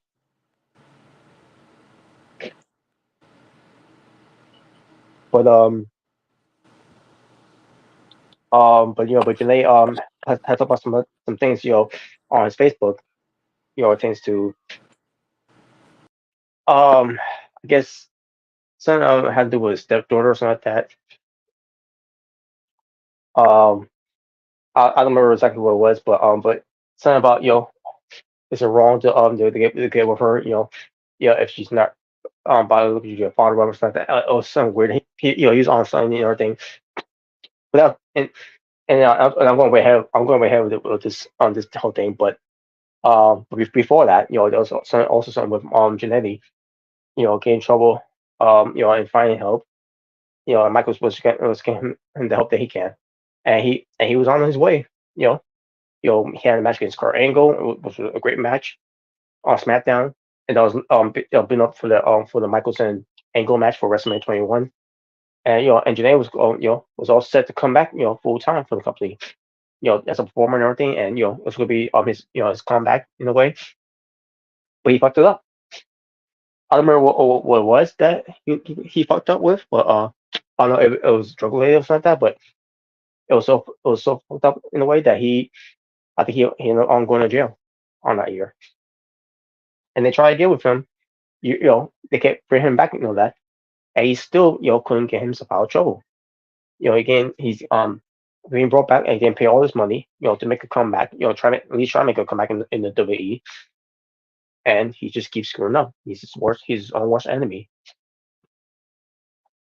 And then on Facebook he tells that these posts that pertains to according basically according to the world by Mark Janae, so that I can't remember how it was it was entitled, but the world according to Mark Janae, I think it was, but Mark Janae also told a story about he was I guess he was sexually he was going to be sexually molested or something like that, or sexually abused by some guy that he worked for, or like somewhere like behind a bowling alley or something like that, and then he got like a rock or something like that, or it was either a center block or a rock.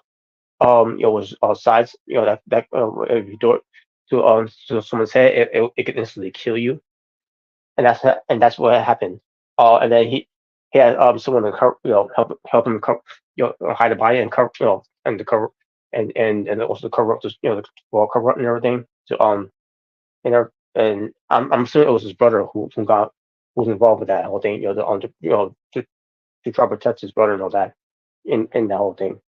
But um, thing is, the body was never found. No DNA or any remains of Ankon, because this was years ago. This is when he was like what, in 10 to 12 years old. I think when it happened to him, or maybe it was 13 to 15 to 14. I think it was.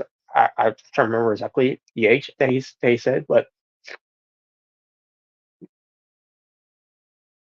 yeah, that was mentioned on the show Dark Ring as well. And there was some other things I mentioned too on there. It's just that Martin is so sick in the head that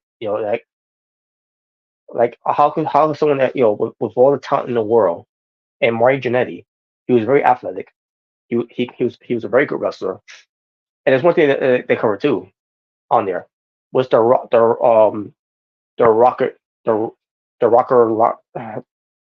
This is like a can't remember what it was called, but it has something to do with him being a rocker. Within the rockers. But it was kind of like a famous sir, but instead of doing like how Billy Gunn does it and Dolph Ziggler or Nick Nair, whatever. But nowadays everyone does that move now. But the way he does it is he gets your opponent, gets your arm, and then he puts his leg over his head, and then he just drops down. He did that to this one wrestler, except for one thing. This one wrestler, when he took the move, he took it wrong, and it wasn't Marjanae's fault. Marjanae was all Marjanae had to do is just go down, and the wrestler and the wrestler, he's got to go down along with him. Problem is, this guy probably didn't know how to take the move and all that. I believe he started off new and all that, and he got hurt, and he sued Marjanae for that, and I think Michaels may have got sued for that too, even though it just had nothing to do with Michaels. But I think he also sued the company as well because this whole thing. I think he ends up winning the summit, whatever. But it was bad either way. So So that's one thing that was mentioned on there as well. But that was Mrricanjay's Dark Side story when it comes to his Dark Side of the Ring. So and that's pretty much it for what pertains to that whole thing with Mrricanjay. Now, as far as yours, series for Dark Side of the Ring, I'm gonna say it for another time. So next time when we do these Queen style episode for the next time, I'm thinking maybe on a Wednesday night, after Dynamite. So from there, when it tends to Being the Asylum 1 to 6, we will discuss more series of Dark Side of the Ring, what tends to Earthquake, Buff Bagwell, Jerry Gordy. Now on that same day for Dynamite, that's going to be on. There's also going to be Dark Side of the Ring as well. That's going to be airing as well. I don't know what episode it's going to be. I gotta look it up, but just either way, I'm not going to discuss that either way. But we'll bring up those subjects of Earthquake, which is not going to be long, by the way. It's not going to be that long because it's not really right at home for this episode of Earthquake. Well, we'll get to that on that Wednesday. But Bagwell, though, that's going to be something to discuss, especially pertains to his dark side on during those times when he was in the business, and I'll see how the Terry Gordy one is going to be about. I think I kind of have a hunch what it might be about. Obviously, when it pertains to his days in World Class, and then come into WWF where they call him the Executioner, which I thought was a dumbass gimmick to give him. Like he literally they literally make him look like an executioner. But I've seen worse gimmicks than Terry Gordy being the Executioner. We see the Basham Booger, we've seen the Berserker, we've seen Skinner, we've seen I want to include Mantar, but I think Mantar could have worked if they would have booked him right. Minus the whole Buffalo thing that he was wearing, as he makes his way to the ring. I always thought it looked so stupid. But yeah, I get my point. Well, all these horrible gimmicks that Smack came up with during those times.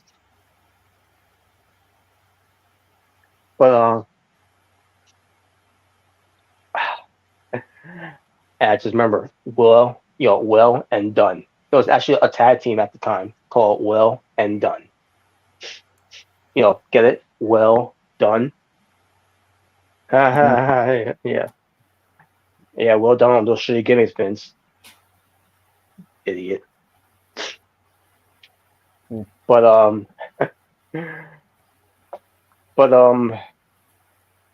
yeah, that will be discussed as well on there. Again, I don't know what could be the dark side of Terry Gordy.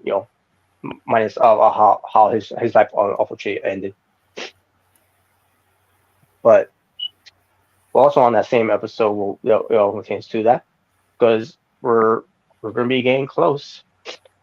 To WrestleMania, but on this week, for Wednesday, hopefully we get the full card set up for Asylum Mania 2. So we could do predictions.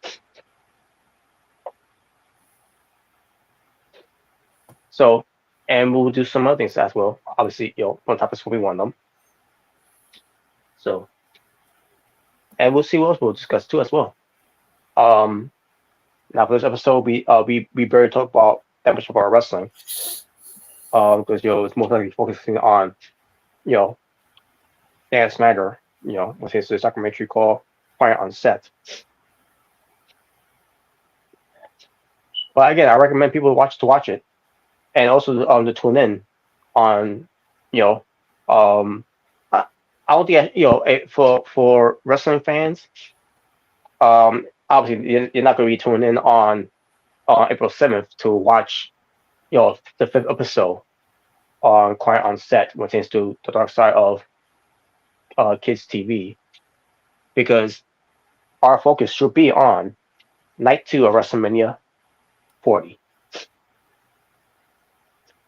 Because yeah, that's going to happen around the same that day. That's going to be released. So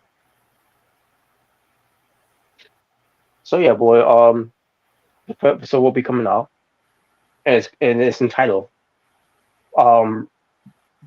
"Breaking the Silence." Not that I think that's how they entitled it. That episode.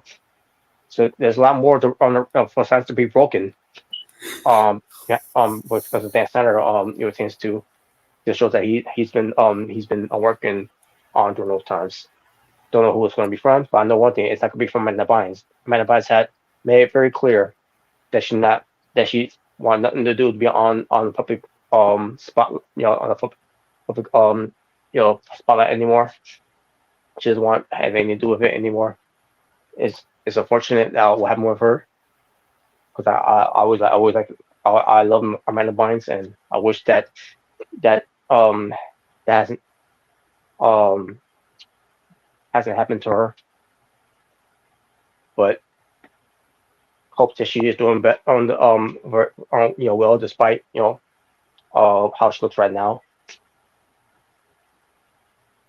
And I just hope that things worked out for the better for the better for her. But there you go, folks. That's basically just got much to say from there. Dan needs to get hit with the butter sock. Well, he needs to get hit with something. But there you go, folks. And from there, I'm gonna start closing up. Because I gotta get ready to head to bed because I gotta go to work later on today. So yes, I'll go back to work. Now I could have gone back to work already, but the thing is, it was raining, so it was not open. And now I gotta wait to later today to make my official return to working at the amusement park. So, but folks, there you go. Thank you for watching. Thank you for tuning in. Shout out to Prince Rockstar, aka Tokyo. Shout out to Sniper, Jeff Snipe. Shout out to Steel Storm. And even if anyone else did not comment it and you still watch, thank you all for watching and being part of this of the stream. For the True J Bird, Omega Red, for the main event Lone Wolf, and for Jordan Williams, who made his return after a couple of hiatus, who is also a United States champion by being JKP. And they're going to have a rematch. As that's going to be one on the card. But it's a natural born thriller. As I say, peace out, should always be well, stay safe, take care of yourself, and that's going on in the world. And pretty much it.